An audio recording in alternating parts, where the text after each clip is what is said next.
তো যেই পুতুলগুলোকে ওরা পিন করে রাখতো না, ওই পুতুলগুলো ওখানে সাজানো রয়েছে। মানে কালো জাদু করার জন্য? হ্যাঁ, ওই পুরো পুরো কালো ডল একটা। ওটা দেখেছো ওগুলো? হ্যাঁ, আমরা হাতে নিয়ে দেখেছি ওগুলো। এটা উচিত হয়নি। ও মাই গড, আমি কি বলে দিলাম। একজনের সাথে রিলেশনশিপস গাইস, কাশ হয় আমি ছেড়ে দিয়েছি না, আমি ছেড়ে দিয়েছি, এই হয়েছে। মানে এটা চলে যায়। এর গলাটা শুনলেই রাগ উঠে যায়। শোনো না, আমি কি করবো, আমি কি গলা পাল্টাতে পারবো নাকি? তো আমি সিঙ্গেল থেকেছি খুব কম, আমাকে ডেটে যেতে হয়নি। I have never been to any dating apps. সৈকতের সাথে আমি ভিডিওটা করছি, আমার বয়ফ্রেন্ড বানিয়ে দিচ্ছে তখন। জানবো তোমাকে। Are you foodie? একটু জানি না। ডেটে কি এমন ব্যাড এক্সপেরিয়েন্স আছে? আমার খুব একটা ডেটিং এর এক্সপেরিয়েন্স খুব কম আছে, মানে আছে ছোট থেকেই তো পাকা। এটা কথা শোনো তোমার। হ্যাঁ, ও আলাদা লেভেলের। আমরা ঘুমাতে যাচ্ছি, প্রেত কথা শুনছি। এবার যখন দরজাটা খুললো তখন আমি একজন দেখলাম, কাউকে একটা চোখ দেখতে পেয়েছি আমি, মানে এখনো মনে আছে এটা। তো বলেছিল যে চোখ দিয়ে প্রাণটা বেরিয়েছিল হয়তো বলে, তাই তুই কোনোভাবে চোখটা দেখেছিস। ও ওয়াশরুম থেকে, ও বলছে যে আমি ওয়াশরুম থেকে বেরিয়েছি আর পুরো মনে হচ্ছে যে আমাকে ঠেলে কেউ ঢুকে গেল ওয়াশরুমে। একা থাকলে যে কত দিক থেকে মানুষ বড় হয় সেটা আমি যদি একা না থাকলে আমি বুঝতেই পারতাম না।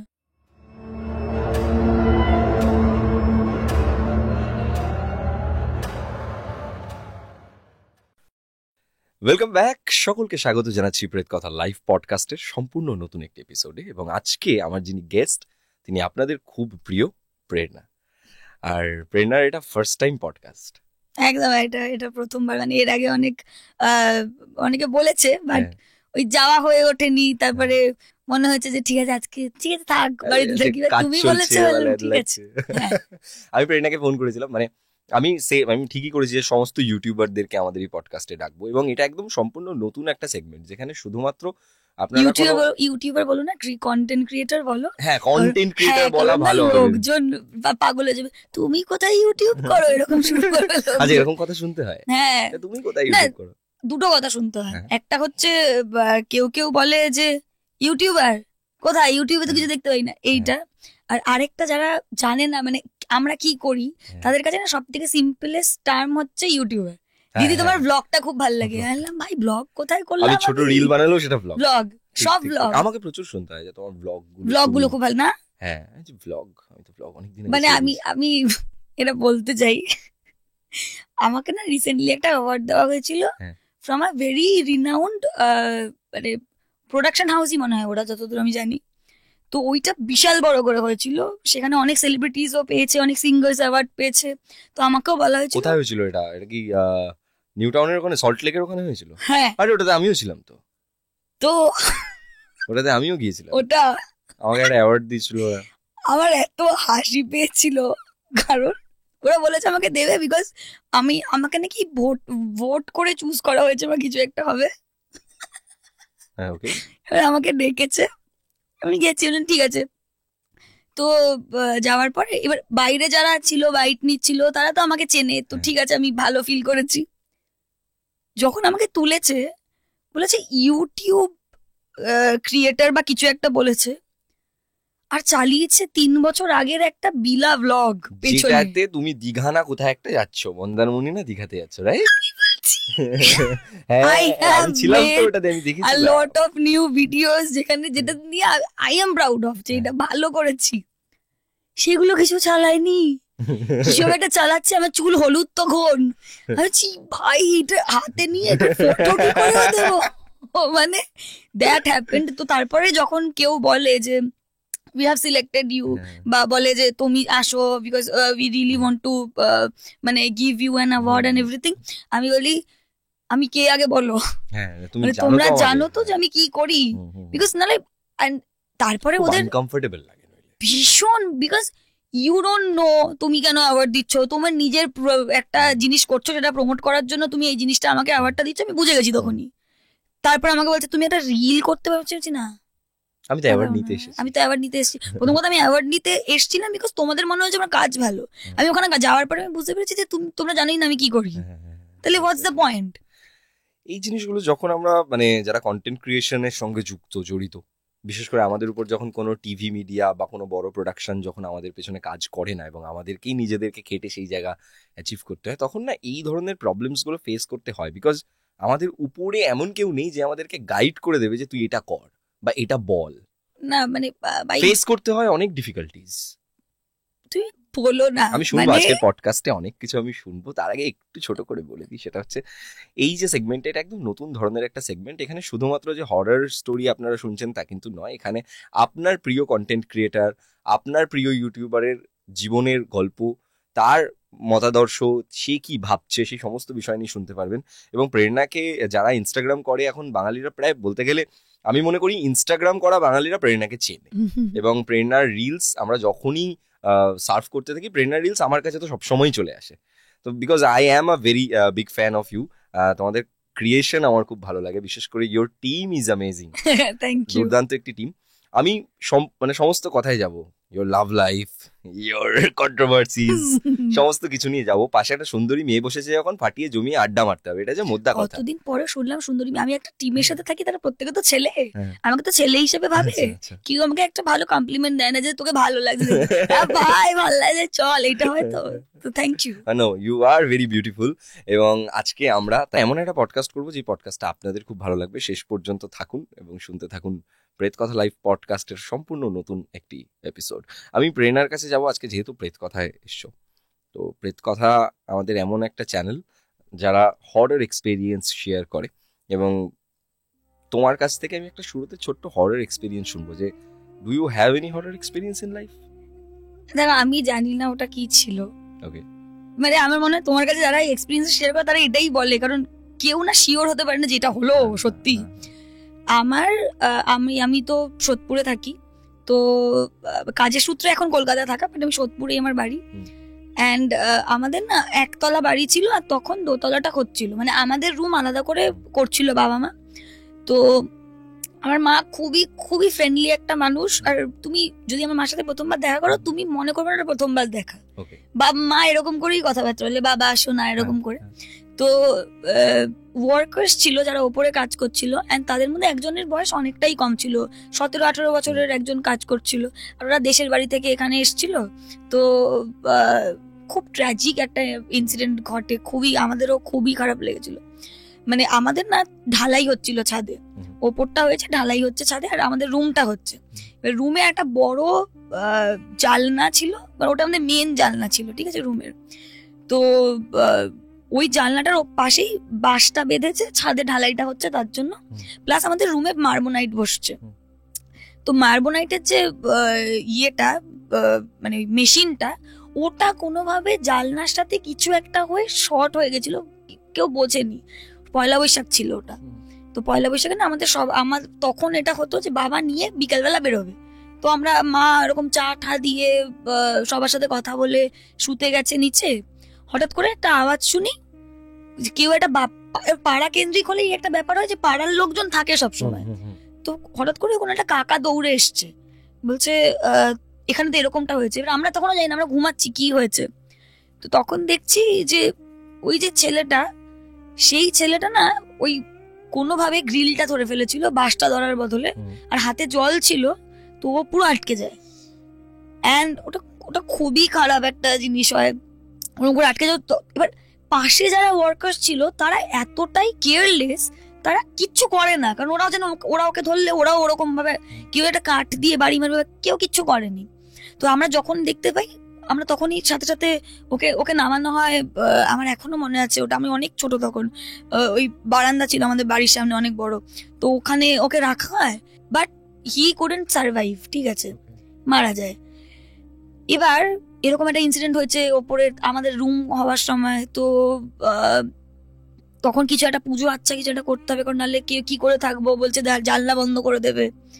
তো আমি তখন দুটো ঘর ছিল নিচের রুমের, তো আমি ছোট ঘরে পড়ছি, আমার বোন আছে, উই আর টুইনস, ঠিক আছে, একই রকম দেখতে না একদম আলাদা দেখতে। তো বোন বড় ঘরে টিভি দেখছে, আমি ছোট ঘরে পড়ছি। আর ওর একটা স্বভাব আছে যে ও না নিজে পড়বে না, আর আমি একটু মোটামুটি ভালো স্টুডেন্ট ছিলাম, তো আমি পরীক্ষা মানে পড়বো, তখন ইউনিট টেস্ট হতো, তো আমি পড়ছি। আর আমি হঠাৎ করে দেখছি যে হঠাৎ করে দরজাটা হালকা একটু খুললো, দেখলাম যে আবার বাবাই কি যেটা করছে আমার নিজে পড়ে না, আমাকেও পড়তে দেবে না, না বাবা এখান থেকে চলে যা। তো বলছে, এবার ও কোনো কথা বলেনি, তাহলে চলে গেছে। আবার একবার, এবার যখন দরজাটা খুললো তখন আমি একজন দেখলাম, কাউকে একটা চোখ দেখতে পেয়েছি আমি, মানে এখনো মনে আছে এটা। বললাম বাবা এগুলো কিন্তু করবি, আমার কিন্তু খুব রাগ হয়। তাও কোনো আওয়াজ নেই। মানে কি মনে হলো কোনো আওয়াজ নেই, আমি না বইটা বন্ধ করে গেলাম বাইরে দেখতে যে কেউ মানে বাবাই কি করছে। দেখলাম ঘরে কেউ নেই, টিভি চলছে। এবার আমাদের না জয়েন্ট ফ্যামিলি, তো আমাদের মাঝখানে একটা উঠোন আছে, আমাদের রুম বাড়িটা এখানে, আর আমার আম্মা ঘরটা উল্টো দিকে, কিন্তু আমাদের একটাই পুরো বাড়ি। আমি বলছি বাবাই তুই কোথায়? বলছে আমি কখন থেকে তো আম্মা ঘরে টিভি দেখছি। এবার আমি এরকম করে বসে রয়েছি আম্মা ঘরে গিয়ে, বলছি ওই ঘরে আমি আর যাবো না, ওখানে আমি আর যাবো না, ওইখানে কিছু একটা আছে। বাট তারপরে অনেস্টলি পুজোটা খুব ভালো করে হয়েছিল। পুজোর পর থেকে আমার এখন মনে হচ্ছে শুধু দুদিনই খুব গা ভার ফিল করেছি।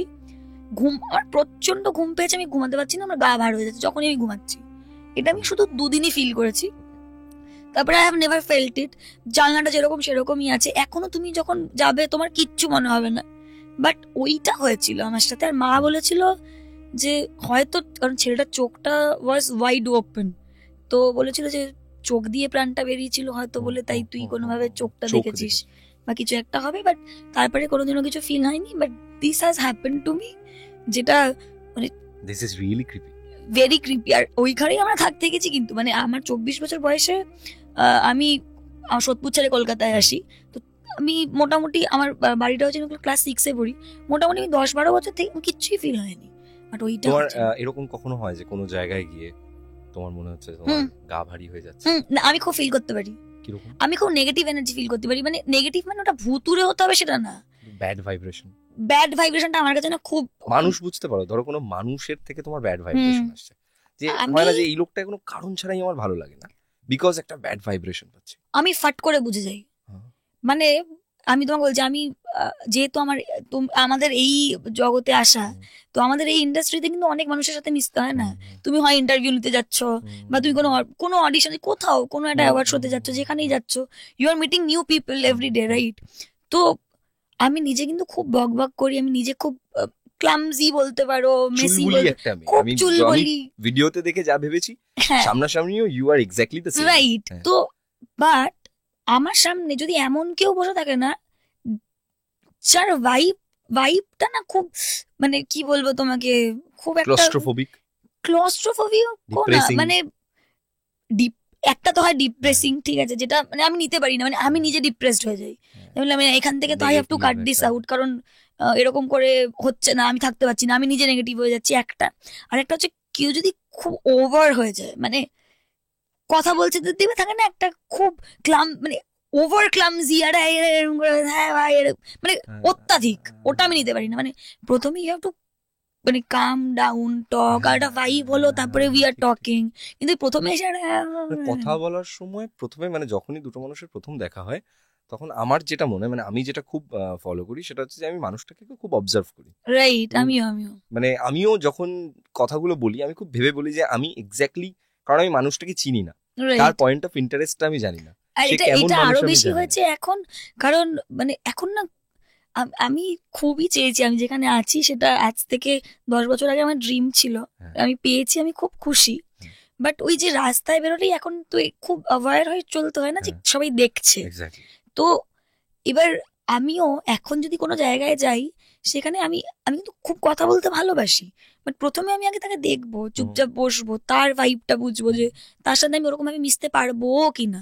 নাহলে আই হ্যাভ টু সাইডস, একটা আমি এরকম করেই বসে আছি চুপচাপ, একদম আমি এরকম করে তাকিয়ে আছি, বা আমি অন্যদিকে তাকিয়ে আছি, এখানে বসে আছি আমি ইগনোর করছি পুরো।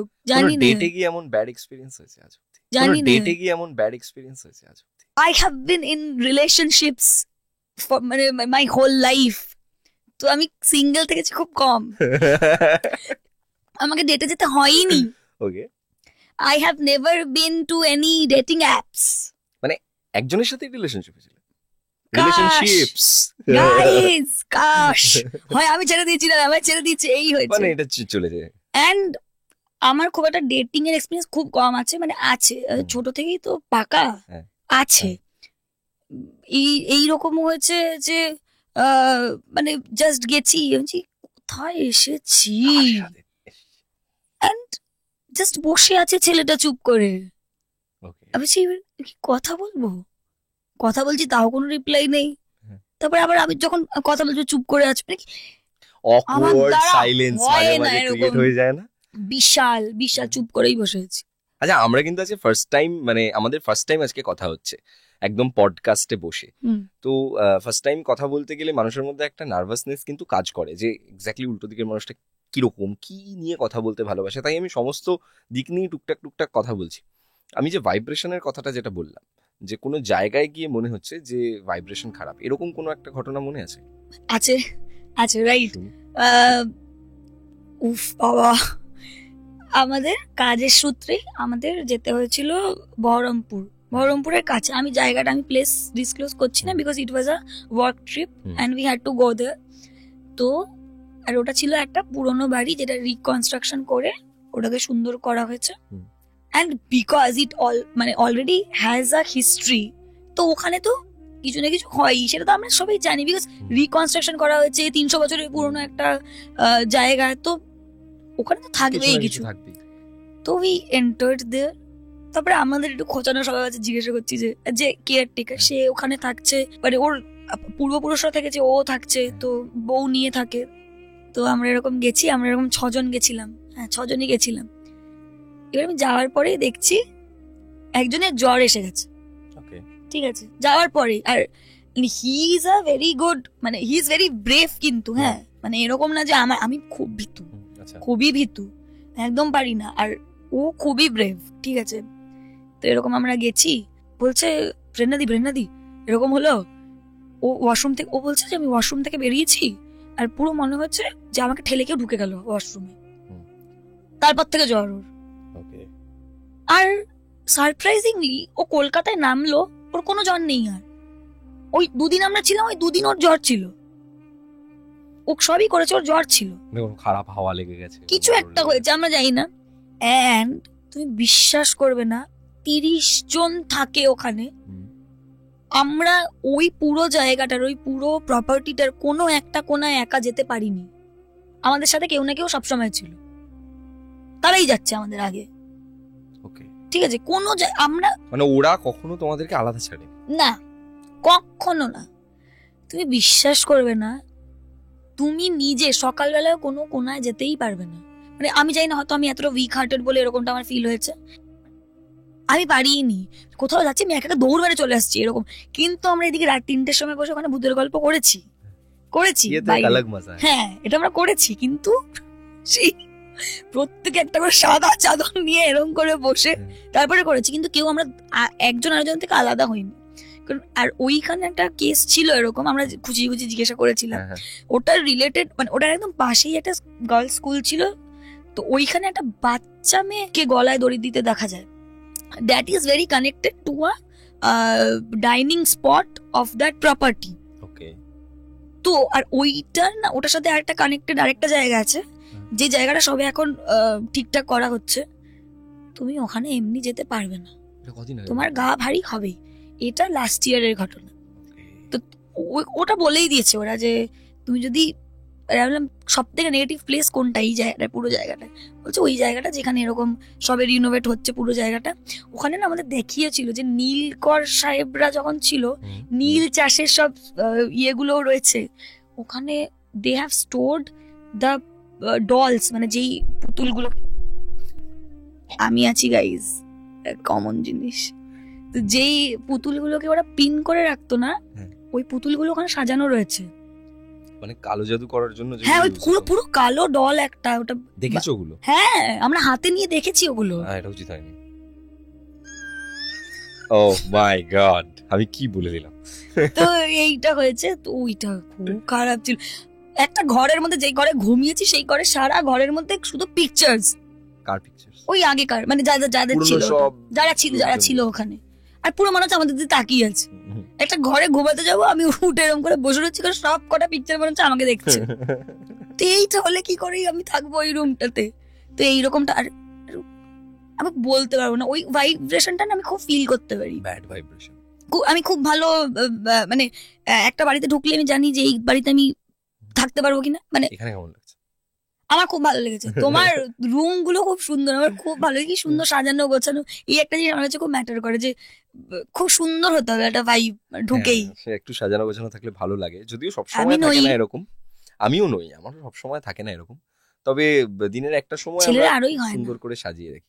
আমার দেখো, আমার সমস্ত জিনিসপত্র এরকমই পড়ে থাকে। আমার যেটা মনে হয় যে আমার জিনিস অগোছালো থাকলে না আমি সব থেকে বেশি খুঁজে পাই না, খুঁজে পাই না। হ্যাঁ, এক্স্যাক্টলি, হ্যাঁ, আমার ওটাই মনে হয়। যে এইখানে আমি দেখেছিলাম, আমি দুদিন পরে এখানে পেয়ে যাবো। হ্যাঁ, হ্যাঁ, হ্যাঁ, আমার exactly. বোন আসে সব গুছিয়ে রাখে, আমি কিচ্ছু খুঁজে আর পাই না। কিছু খুঁজে পাই না, ব্যাস, exactly. এইটা প্রেত কথা শোনো তোমরা? হ্যাঁ, ও আলাদা লেভেলের। আমরা ঘুমাতে যাচ্ছি, প্রেত কথা শুনছি। আমরা দুপুরবেলা খেতে বসে দাদা দাদা খাবার রেডি, ঠিক আছে, সব হ্যাঁ। পাতে বেড়ে দিয়েছি খাবার হ্যাঁ। টাবার। আর আমার তো ওগুলো মানে আমার যে টিমটা ওখানে দেখে মনে হয় ওরা এরকম ভাই ভাই করে, আমার নিজেকে মা ফিল হয়।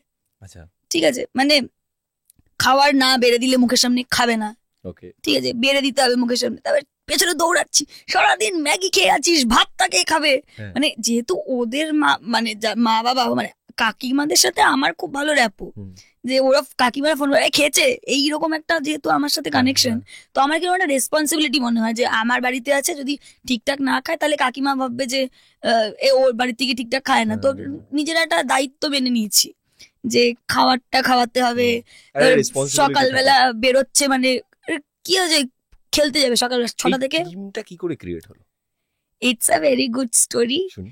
আগে প্রেত কথাটা বলে নি। আচ্ছা, তো সৈকত এই নেশাটা ধরিয়েছে পুরো। আচ্ছা, সৈকত পুরো একদম এই দাঁড়া বলে ফোনটা খুলে দেয়। থ্যাঙ্কস ঠিক সৈকত, আছে। Love you.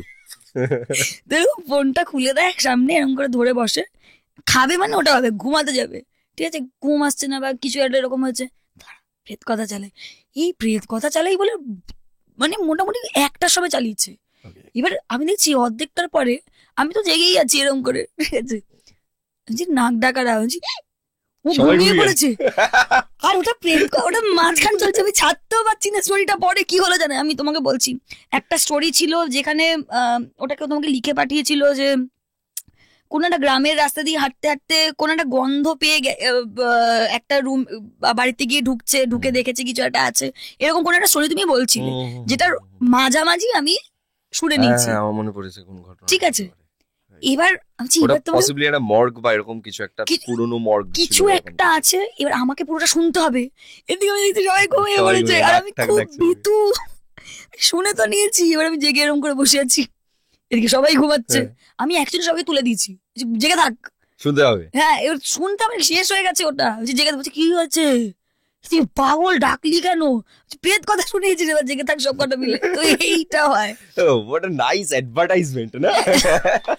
বাট হ্যাঁ, এইটা হয় কাট করে আলাদা করে দিবি, উইল প্রমোট প্রেত কথা। বাট এটা খুব হয়।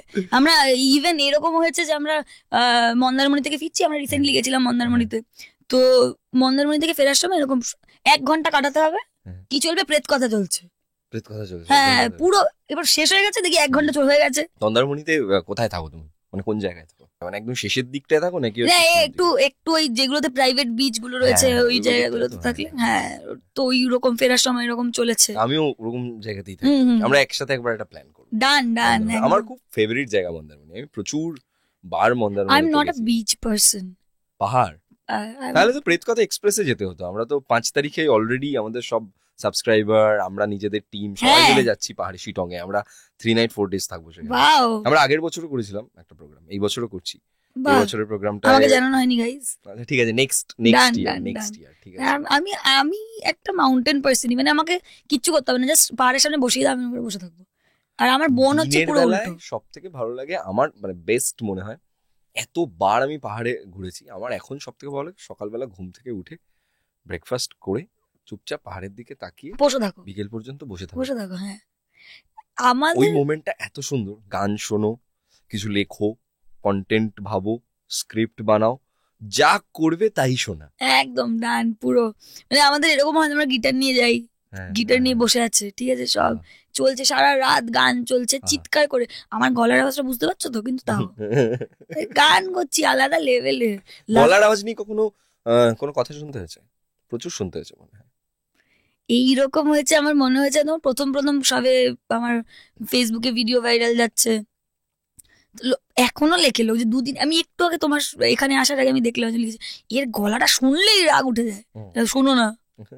আমি কি করবো, আমি কি গলা পাল্টে দেবো নাকি এবার তোমার জন্য?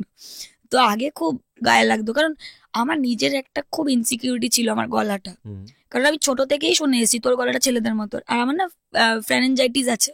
তো আমি একটু জোরে যদি কথা বলি, সেটা আমার শুটিং পারপাস হোক বা আমি এমনি রেগে গেলাম, আমার গলা ধরে যায়, আর ধরে গেল মানে 2-3 দিন পুরো গেল।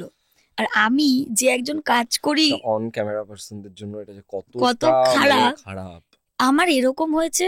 আর আমি শীত পড়ছে মানে আমার গলা এরকমই থাকবে, এখন ক্লিয়ার হবেই না, নো ম্যাটার হোয়াট। এবার এরকম হয়েছে আমার একটা ব্র্যান্ড প্রমোশনে, আমি দার্জিলিং এ গিয়ে ভয়েস ওভার দিচ্ছি, কারণ অ্যাপ্রুভ হয়নি, আর বলছে গলার ভয়েস ভালো লাগছে না, আমাদের আবার করতে হবে। বললাম আমি কি করে গলাটা চেঞ্জ করবো, তাহলে ওয়েট করো। বলছে না, আমাদের টাইম লাইন একদম ক্লোজ, আমাদের লাইভ যেতে হবে। I had to reshoot the whole video অন্য টাইমে, অন্যভাবে, আর গলাটাকে পুরো বিশ্রাম 3-4 দিন দেওয়ার পর, কারণ নাহলে আমার প্রুভ হচ্ছিল না। এইরকম হয়, মানে একটা কাজ করার পেছনে কতটা ডেডিকেশন থাকে, একটা ছোট্ট ভিডিও হোক কি বড় ভিডিও হোক, এটা অডিয়েন্স সবসময় বুঝতে পারে না, কারণ তারা একদম তৈরি হওয়া খাবারটা পায়, কিন্তু সেটা করার পিছনে যে কত বড় একটা স্টোরি থাকে। একজন ক্রিয়েটার, তার গলার সমস্যা আছে, সে ফ্যানেঞ্জাইটিসের প্রবলেমে ভোগে, তারপরেও সে প্রত্যেকটা দিন, যেখানে আমাদের ক্রিয়েটারদের কাছে আওয়াজ একটা খুব ইম্পর্টেন্ট জিনিস, বিশাল, প্রত্যেকটা দিন সে আপনাদেরকে কিছু না কিছু ডেলিভার করে যাচ্ছে। এটা হিউজ থিং, হ্যাটস অফ, এটা হিউজ থিং। না মানে এটার অনেকটা ক্রেডিট আমার টিমেরও। টিমের সাথে আলাপ হলো কি করে? আমি বলছি আমি ওদের সবাইকে দেখেছি আগে, আমি ওদের সবাইকেই আগে দেখেছি, সৈকতকে দেখেছি আগে, মুকুলকে দেখেছি আগে, হ্যাঁ, তারপর ওর নামটা জানি কি, অরুণাভ, হ্যাঁ অরুণাভ, আর এই লাস্ট যে ভিডিওটা শুভদীপ আমার ইনস্টাগ্রামেও আছে। তো ওদেরকে আমি দেখেছি আগেও। তো ওদের সাথে তোমার এই মেলবন্ধনটা, এই আলাপটা কি ছোটবেলা থেকে? না না, আমি বলছি I am very grateful to Mukul Kumar Jana. মুকুলের সাথে আমার আলাপ হয়, আমরা একসাথে থিয়েটার করতাম। আমি, মুকুল, অরুণাভ, আমরা একসাথে থিয়েটার করতাম। অরুণাভর একটা থিয়েটার দল ছিল আমাদের ব্যারাকপুরে, ঠিক আছে? তো আমরা ওখানে থিয়েটার করতাম। এটা 2019, হ্যাঁ 19-এ আমরা এরকম, তখন থেকে আমি মুকুলকে চিনি। তো ওই সময় অরুণাভ তারপরে পরেই ও কলকাতায় চলে আসা, আর তখনই মোটামুটি আমার চেনা জানা আছে। তো এবার আমি বাড়িতে বসে ভিডিওই করছিলাম, বেশ সিঙ্গেল যেরকম ভিডিও, সোলো ভিডিওস হয়। তো আমার হঠাৎ করে মনে হলো যে একটু আমাদের আউটডোর ভিডিওস করা উচিত। তো আমি একদিন মুকুলকে কল করলাম যে মুকুল, আমি আউটডোর ভিডিওস করবো, চল বানাই। তো আমার মনে হচ্ছে আমি সোদপুর থেকে এসেছিলাম বানাতে, গলফ গ্রিনে ভিডিওস বানাচ্ছি। 2019 না, এটা বানিয়েছি আমরা 2022-22, হ্যাঁ। ততদিন আমাদের শুধু নর্মাল কথাই হতো, আমরা এত ভালো বন্ধু ছিলাম। তখন কত ফলোয়ার্স ছিল ইনস্টাগ্রামে? কত ছিল 2019-এ? তো ওটা ওই 30,000 মতো ফলোয়ার্স ছিল। 2022-এ যখন আউটডোর শুটটা হলো, আউটডোর শুটিং এর টাইমে হয়ে গেছিল 90K মতো হয়েছিল। হ্যাঁ হ্যাঁ, আই ওয়াজ স্টাক, মানে আমি তখন জানতাম না কিভাবে ভিডিও বানাবো, কি করবো না করবো। আর এটা পুরোটাই আমার একটা ভাই আমাকে বলেছিল যে তুমি একটু, আমি তখন মেকআপ ভিডিওস বানাতাম, ঠিক আছে, তুমি একটু কমেডি ভিডিওস বানাও না। তো আমি কমেডি ভিডিওস না একটা পেজ খুলেছিলাম, বলছে ওটাতেই কেন, এটা থেকেই দাও, একবার দিয়েই দেখো না কিরকম কি হয়, বা রিলেটেবল ভিডিওস বানাও। তো তখন আমার থিয়েটারটা খুব কাজে লাগে। থিয়েটারে না আমাদেরকে শেখানো হতো যে স্ক্রিপ্টিংটা কিভাবে করতে হয়, ডিরেক্টরস ভিউ কোনটা, কিভাবে স্ক্রিপ্ট একটা লিখতে হয়, আর স্ক্রিপ্টটা কতটা জরুরি একটা কন্টেন্টের আগে। তার আগে তো যা খুশি আসছে বলে দিচ্ছি, রাইট? তো ওইটা খুব কাজে আসে। বললাম তাহলে দেখি একটা ভালো স্ক্রিপ্ট লিখে শুরু করি। ফার্স্ট ভিডিওটাই ইট ওয়েন্ট 400K। এবার তখন আমার ভিউজই আসতো না, বললাম তাইতে এটা করা যায়, সুন্দর জিনিস। তো তখন থেকে আই স্টার্টেড মেকিং ভিডিওস, যেটা আমি সোলো ভিডিওসই বানাতাম। তো আমার ফেসবুকের পরিচিতিটা ওখান থেকেই। তো তারপরে আমি মুকুলকে বলি চল আমরা বানাই, বাইরে বেরিয়ে ভিডিওস বানাই। তো ওই করতে করতে তখন আমি যে ফার্স্ট কলকাতায় আসলাম, আমার মনে হলো যে Kolkata is a good place to work, যে এইখানে না টাইমটা একটু তাড়াতাড়ি কাটছে, তারপরে লোকজনের কাছে ফ্রিডমটা আছে, লোকজন বেরোচ্ছে, কাজ করছে, যেটা অনেক রাত পর্যন্ত কাজ, অনেক রাত অব্দি কাজ করছে। আমার এখনো মনে হচ্ছে এবার আমি থেকে গেছিলাম, আমাদের একটা শুট ছিল ইয়ের জন্য, মানে অরুণাবর একটা শর্ট ফিল্ম ছিল, তো আমরা থেকে গেছি। তো তখন বাজে একটা, বললাম খাবার কোথা থেকে পাবো? বলছে এটা কলকাতা, এখানে পাওয়া যায় সারা রাত খাবার। জাস্ট জোম্যাটো করে দাও, হ্যাঁ জোম্যাটো করে দেবো, দাও। এইটা ছিল। তো আমি না মাকে এসে বললাম, মা কলকাতায় যাওয়া উচিত জানো তো কাজের জন্য, নাহলে হচ্ছে না। আর ওই টাইমে আমার একটা হার্ট ব্রেক হয়, আরে, 4.5 বছরের একটা রিলেশন। আর করোনা, আমি ছেড়ে দিয়েছিলাম, I am very sorry for that, but আমি ছেড়েছিলাম। তো ওটার একটা কারণ আমি পেয়েছি গাইজ, পরে সেটা আলাদা, বাট ওইটার পরে ওটা খুব কানেক্টেড ছিল সবাই সবার সাথে, আমার ফ্যামিলি ওর ফ্যামিলি অ্যান্ড বাবা। ঠিক আছে, আমার মনে হয় যে জীবনে না, মানে জীবন যে পথে নিয়ে যায় না, আমরা ঠিক সে পথে চলেই যাই, এবং আমাদের লাইফের, আমাদের বেড়ে ওঠার জন্য যা যা দরকার সেটা লাইফ নিজে ডিসাইড করে, সেটা আমরা ডিসাইড করি। হুম, তো আমাদের সাথে এমন অনেক ঘটনা ঘটে যেটা আমাদের ওই মুহূর্তে দেরি খুব খারাপ লাগতে পারে, আমার খুব গিল্টও ছিল Guilt যে কাজ আমি করে, হ্যাঁ। এরকম একটা রিলেশন কিন্তু থেকে পরে বেরিয়েছি। গিয়ে না সবকিছু, আমার মনে হয় যে সবকিছু একটা খাপে খাপে বসে যায়। আমি একটা খুব সুন্দর লাইন শুনেছি আজকে সকালে, যে গীত কো আদিত্য ভি ট্রেন ছুটনে পেই মিলি থি। It's a very good line. তো যাই হোক, তো আমি এরকম তখন বাবা কোনোদিনও রাজি হতো না, আমি জানি না কেন সেদিন বাবার মনে হলো যে ঠিক আছে থাক, কারণ বাবা ইজ আ পার্সন যে শুধু মেয়েদেরকে আগলে রাখবে। আমার প্রত্যেকটা বাবাই তাই, যে তুই কোথাও যাবি না, বা এইরকম জায়গা ছিল, প্রোটেক্টিভ খুব প্রোটেক্টিভ। সেখান থেকে আর আমি একটা সায়েন্সের স্টুডেন্ট ছিলাম, সারা জীবনই বাবা চেয়ে এসছে আমি একটা জয়েন্ট দেবো, ইঞ্জিনিয়ার হবো, ডাক্তার হবো, সে তো আমি কিছু করিনি। উল্টে আমি কি করছি বাবা বুঝতে পারছে না। একটা জব পেয়েছিলাম, সেটা প্রথম দিন ছেড়ে চলে যাচ্ছি, শোনো আমার দ্বারা এটা হবে না, আমি বাড়ি আসছি, চলে এসছি বলে। একটা ব্যাংকের জব ছেড়ে, প্রাইভেট ব্যাংক ছিল, এটা নিয়েও লোকজন বলবে বাবা এত কষ্ট করে মানুষ চাকরি পায় ছেড়ে দিয়েছে, এরকম করে বলছে। আমি পেয়ে গেছিলাম ভুল করে। প্যাশন।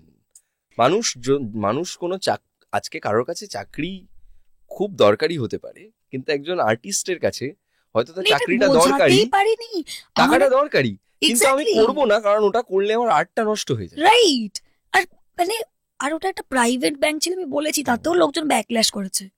কি করেছে এমন, মানে আমার একটা জোস্টকের একটা পার্ট ভাইরাল হয়েছিল, সেখানে এসব লিখেছে লোকজন। ভাই ওটা একটা প্রাইভেট জব ছিল, প্রাইভেট জবের জন্য তো আলাদা করে ওরকম পরীক্ষা হয় না, নর্মাল কিছু ইন্টারভিউস দিয়েও হয়। তো আমি সেটা না করে বলি বাবা এইসব আমার দ্বারা হবে না। তো বাবা বুঝতে পারছে না কি করবে, বাট তাও বাবা সেদিন বলেছিল যে যা গিয়ে থাক তুই কলকাতায়, কারণ বাবার একটু ওই প্রোটেক্টিভ জায়গা থেকে বাবা হয়েছিল যে ব্রেকআপটা হয়েছে, এরপরে যদি কোনো ঝামেলা হয়, কারণ প্রচুর দিনের রিলেশন, তো ঠিক আছে তুই আলাদা থাক, এইখানে তোকে থাকতে হবে না। তো আমার মনে আছে প্রথম সপ্তাহে আমরা রুম দেখতে গেলাম, সেকেন্ড সপ্তাহে আমরা বুকিং করলাম, 3rd নম্বর সপ্তাহে আমি কলকাতায়। আর আমার বোন, যে সারা জীবন আমি আমার বোনের সাথে থেকে এসেছি, হ্যাঁ আমার বোন আগের বছর আমার বোন কান্নাকাটি করছে, কি করছো বাবা তুমি এগুলো, আমি একা একা কি করে থাকবো, ও ভীতু, ও ঘুমাতে পারে না। বাট থ্যাংক গড যে আমি কলকাতায় এসেছিলাম, আমি আমার টিম পেতাম না, আমার নিজের এত প্রোগ্রেস হতো না। মানে একা থাকলে যে কত দিক থেকে মানুষ বড় হয়, সেটা আমি যদি একা না থাকলে আমি বুঝতেই পারতাম না। এই গ্রোথটা কবে থেকে হলো? 2023 থেকেই বলতে পারো। মানে আমি অনেক কিছু থেকে শিখেছি, আমি যাদেরকে কাছের মনে করেছি, আমি দেখেছি তারা, আমি নিজেই ভাবছি কাছে, তারা অতটা ভাবছে না।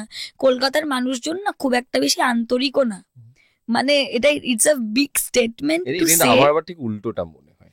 আমার কেন মনে হয় আমি বলছি, আমরা তো শহরতলিতে থাকি, এবার যখন আমরা প্রপার শহরে আসছি তখন আমরা দেখছি সবাই খুব সেলফ সেন্টার্ড।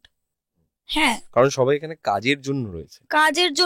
আর না যেই ফ্যামিলিজ গুলোর সাথে আমি ধরো দেখা করছি বা মিশছি, খুব কম আছে যারা খুব আন্তরিক, বাট বাকিরা প্রত্যেকে এসছে, নাইস নাইস নাইস বললো, খাবার দাবার দিলে তবে চলে গেল। মানে আন্তরিক। তোমাকে বললাম না, আমার মাকে দেখলে তোমার যেটা ফিল হবে যে বাবা সোনা, তুমি প্রথমবার আসছো না, তুমি 1000 বার এসছো, এটা তোমার মানে এই ফিলিংটা আগে থেকেই তাকে চিনি, রাইট, যেটা এই কলকাতায় নেই। মানে এটা খুব কম এক্সপেরিয়েন্স করেছো।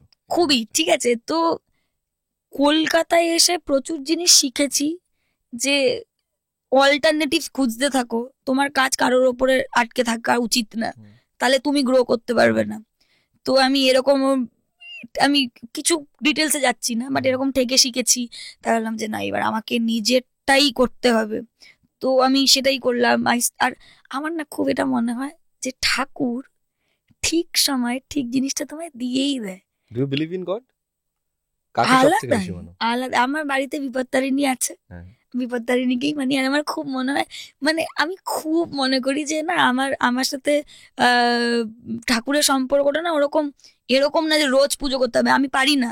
আর আমি সেই দায়িত্বটাও নিই না, কারণ আমি যে বললাম না, আমাকে কেউ দায়িত্ব দিয়ে দিলে আমাকে করতেই হবে, আর না হলে আমি খুব গিল্টে ভুগবো। এই ওসিডিটা আছে যে, এটা আমারও আছে। না আমি গিল্ট যে ঠাকুরকে খেতে দিলাম না, না খেয়ে আছে ঠাকুর, ই বাবা, রাইট? প্লিজ হ্যাঁ, হ্যান্ডশেক। তো আমি এই জন্য আমার বাড়িতে ঠাকুরের ছবিটা এনেছি। হ্যাঁ। আমি কিন্তু পুজো করি না, মানে খাবার দেওয়াটা আমি কিন্তু করি না। আমি জানি আমার আসল বাড়িতে ওটা পাচ্ছে, একবার শুরু করলে এভরিডে এই তোমাকে করতে করতে হবে, এবং তো আমি- সেটা কাজের জন্য নাও হতে না পারে। নাও হতে পারে। তো যেহেতু আমি একা থাকি, আমি ধূপকাঠি দেখাই, কিন্তু খাবারটা আমার আগের বাড়িতেই, মানে যেই বাড়িতে আমি থাকি সেই বাড়িতেই পাচ্ছে।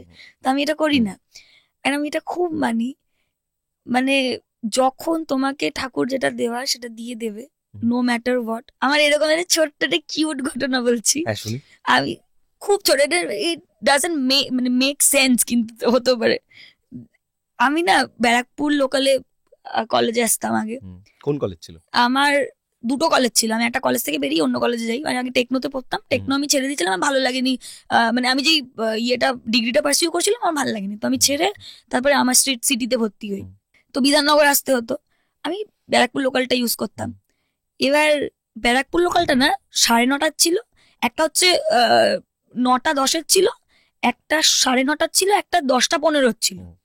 তো আমি 10:15টা একটু কম্পারেটিভলি ভিড় কম হতো, আর যতদূর আমার মনে পড়ছে। আর আমি তখন পৌঁছেছি 10:30টায়, বললাম গেল 10:15টা গেল, এরপরে যেটা আসবে ওটা তো বিশাল ভিড় হবে, কারণ কল্যাণী ফল্যাণী থাকতো তারপরে 10:15 লাস্ট। ওগুলো খুব ভিড়। হ্যাঁ খুব। যে ঠাকুর কোনোভাবে ব্যারাকপুর লোকালটা পাঠিয়ে দাও। ব্যারাকপুর লোকাল এসেছিল, হ্যাঁ, যায়নি ট্রেনটা এর আগে, সেদিন ট্রেনটা লেট করে, ও মাই গড। আর ব্যারাকপুর লোকালেই গেছি আমি বসে। এইটা হ্যাপেন্ড। তো আমি খুব এইটা, আমি কিছু বলি ঠাকুর তুমি দেখে নেবে, তুমি এইরকম, তুমি এটা করতে পারছো না কি গো, এইটা করি আমি।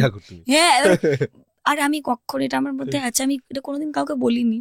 আমি না ঠাকুরের কাছে কোনোদিনও কিছু এইভাবে চাই না যে এইটা আমাকে করে দাও। এটা খুব, যদি আমি ডেঞ্জারে না পড়ি যে তোমাকে এখান থেকে বাঁচাতে হবে আমাকে, এইটা আমি করি না। আমি সবসময় ঠাকুরকে নমস্কার করার সময় এটাই বলি, সবাইকে দেখে রেখো, ভালো রেখো, এইটাই বলি, এইটাই আমি নমস্কার করার সময় বলি।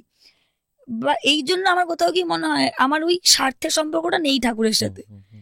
আর আমি এইটা করি, ম্যানিফেস্ট করি, আমি জানি আমি পারবো, তো আমি এইটাই বলি আমি করে নেব, আমি এই বছরের ডিসেম্বর মাসের মধ্যে এটা করে নেব, তুমি সাথে থেকো। ওকে, তুমি এটা ভাবো, এইটাই ভাবি। হ্যাঁ, ম্যানিফেস্টেশনটা কবে থেকে চলছে? ওই যে আমি যখন থেকে বুঝতাম না তবে থেকেই, এখন তো এই ওয়ার্ডটা চলছে, এখন ওয়ার্ডটা চলছে, এক্স্যাক্টলি। তখন তো এমনি চলতো যে করব। আমি এরকমও বলেছি, আমি জানি না কি করে করব, বাট আমি কোথাও গিয়ে বিশ্বাস করি যে বিলিফটা নিজের উপরে আগে দরকার, যে তুমি করবে। আমি একটা বলে দিলাম, আমি মানে ওটার আশেপাশ দিয়ে আমি ঘুরছি না, আমি একটা বলে দিলাম, ওটা তো কোনোদিনও হবে না। তোমাকে এটা বিশ্বাস করতে হবে, তুমি পারবে, তাহলে তুমি পারবে, তাই না? অ্যাকশন নিতে হবে, তার জন্য অ্যাকশন নিতে হবে। মানে আমি রিসেন্টলি একটা পডকাস্টেই শুনছিলাম, আর এত ভালো লেগেছে। দেয়ার ওয়াজ আ রিসার্চ, এই যে মানুষ লাকি হয়, এই লাখ নিয়ে একটা রিসার্চ হয়েছিল 2000, if I am not wrong, 2005, 6 বা 7-এ, যেখানে 400 জনকে বসানো হয়েছিল, 200 জন যারা লাকি ভাবে নিজেকে, 200 জন যারা আনলাকি ভাবে নিজেকে, অ্যান্ড ওদেরকে একটা 45 পেজের নিউজ পেপার দেওয়া হয়েছিল। আর ওই নিউজ পেপারের মধ্যে গুনতে বলা হয়েছিল কতগুলো পিকচার্স আছে, অ্যান্ড কতগুলো পিকচার্স আছে সেটা ওই নিউজ পেপারের সেকেন্ড পেজে লেখা ছিল। কয়েকজন যারা গুনে গুনে গুনে গুনে বলেছে, তারা মোটামুটি 3 থেকে 4 মিনিট নিয়েছে বলতে যে কতগুলো পিকচার্স আছে, আর বাকিরা 10 সেকেন্ডসে বলেছে। অ্যান্ড সেই 10 সেকেন্ডে যারা বলেছে তারা ওই লাকি 200 জনের রোয়ের মধ্যেই ছিল, যারা কিনা অপরচুনিটিকে দেখতে পেয়েছে, যারা শুধু ওটাই খুঁজেছে। তো you just can't be lucky, you have to see the opportunities, you have to grab it, আর you have to believe in yourself যে আমি পারবো, নাহলে পারবে না। খুব, মানে খুব দামি একটা কথা বললে এটা। মানে এটা একদম ফ্যাক্ট। এটা আমি আমার নিজের কেরিয়ারের ক্ষেত্রেও খুব রিলেট করলাম ব্যাপারটা, যে আমি আমার ছোটবেলা থেকেই আমি খুব খেয়াল করে এসেছি যে আমার খুব মনে হয়েছে যে আই এম ভেরি লাকি। এটা আমি প্রত্যেক মুহূর্তে ফেস করি। মানে আমার ছোটবেলার একটা আহ, ঘটনা বলি। সেটা হচ্ছে আমি তখন তাৎক্ষণিক বক্তৃতার প্রোগ্রামে যেতাম। আমাদের এখানে স্কুলে এবিটিএ থেকে প্রোগ্রাম হতো, কম্পিটিশন হতো, তো আমার ওকে, স্যার নিয়ে গেছিল। তুমি তো খুব আমি ভালো স্টুডেন্ট ছিলে তার মানে। হ্যাঁ হ্যাঁ হ্যাঁ, আমি হ্যাঁ, পিওর সায়েন্সের স্টুডেন্ট ছিলাম, আমিও এবং পিওর খুব সায়েন্স, কিন্তু ভালো খারাপ স্টুডেন্ট স্টুডেন্ট ছিলাম ছিলাম। আমি। তো যাই হোক, তো তারপরে আমাকে স্যার আগের আমার তো প্র্যাকটিস হতো, বাড়িতে প্র্যাকটিস হয়েছে।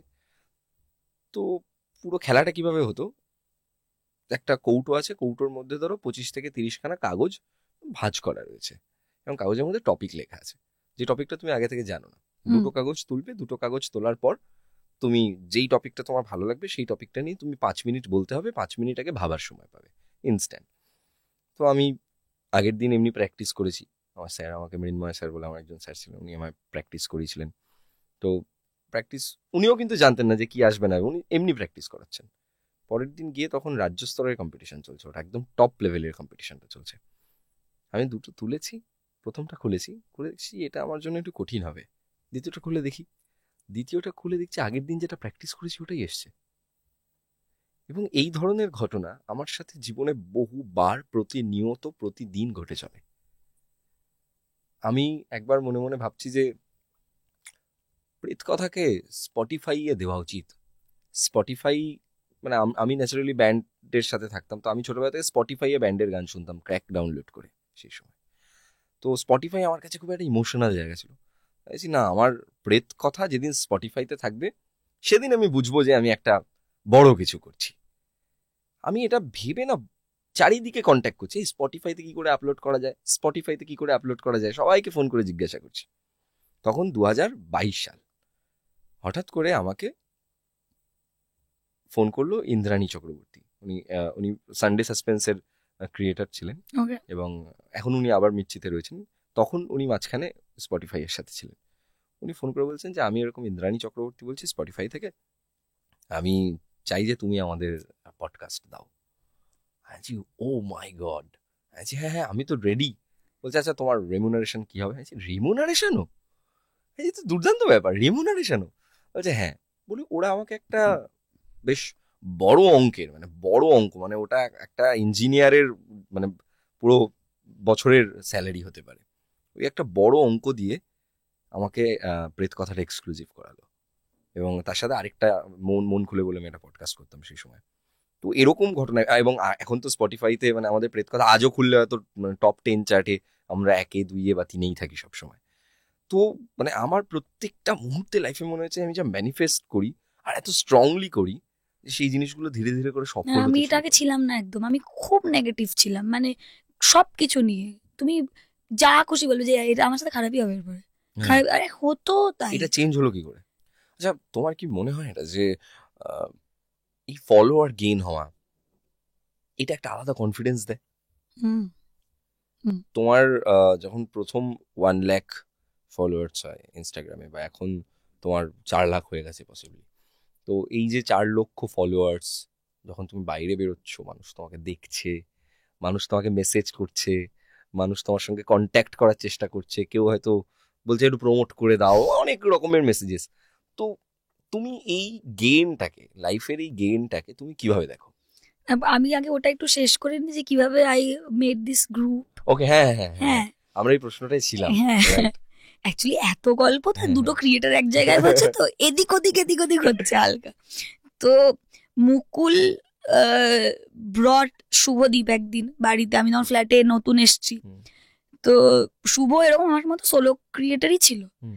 ও শুধু নর্মাল নিজের মতো নিজে আমি ভিডিও দেখেছি। বানাতো। হুম, তো ও এরকম, মানে আমরা তখন প্রথম প্রথম রাস্তায় ভিডিও বানাচ্ছি, 5 জন এরকম করে ঘুরে তাকাচ্ছে, হুম, তো ও এরকম করে স্টিফ হয়ে দাঁড়িয়ে ভিডিও করছে। ততদিনে আমি হুম। মোটামুটি আমরা শিখে গেছি কি করে লোকজনের সামনে ভিডিও বানাতে হবে। হ্যাঁ। তো এরকম করে ভিডিও বানাচ্ছে, ঠিক আছে, এরকম একটা কাকে এনেছিস, এটা কি ভিডিও বানাচ্ছে ও, হুম। এরকম করে তো হবে না। বাট ওইভাবে আমরা শুভদীপের সাথে আমার আলাপ, আর সৈকতকেও মুকুলই এনেছিল। আর মুকুল তার আগে বাদল দাস করেছে, ওরা গ্রুপ ছিল। হুম।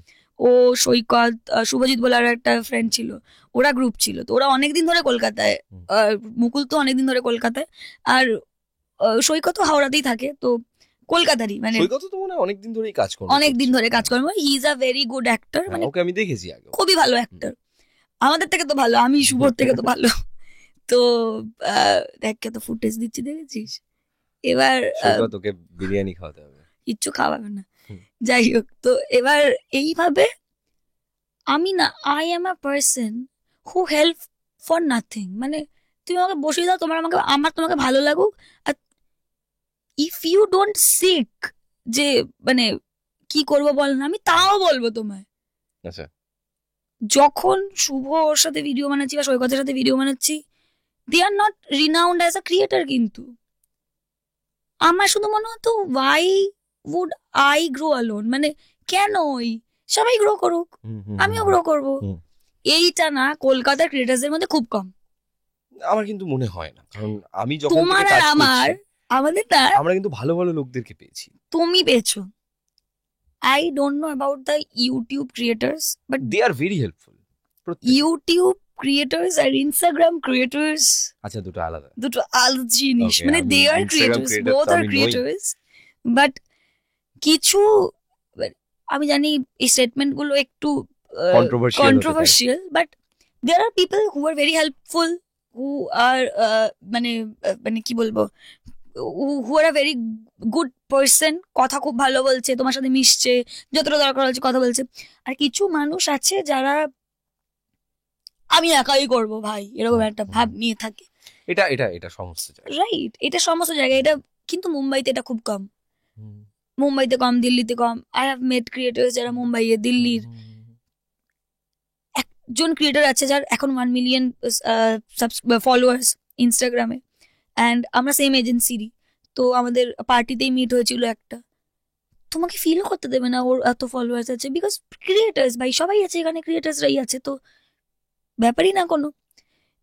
তো এই ব্যাপারটা হয়, মানে আমি তো কলকাতার মানে আর্টিস্টরাও আছে একটু এরকম, যারা একটু ওপর দিকে তাকিয়ে চলে, আর হ্যাঁ মানে ইউটিউব একটু দাঁড়াও এটা করে। মানে আমি যাদেরকে আইডল ভাবতাম তাদের মধ্যে যদি কেউ এরকম, আমি সামনে থেকে দেখেছি আর এরকম করছে, I was like, আমি তোমাকে এরকম ভাবিনি, why are you like this?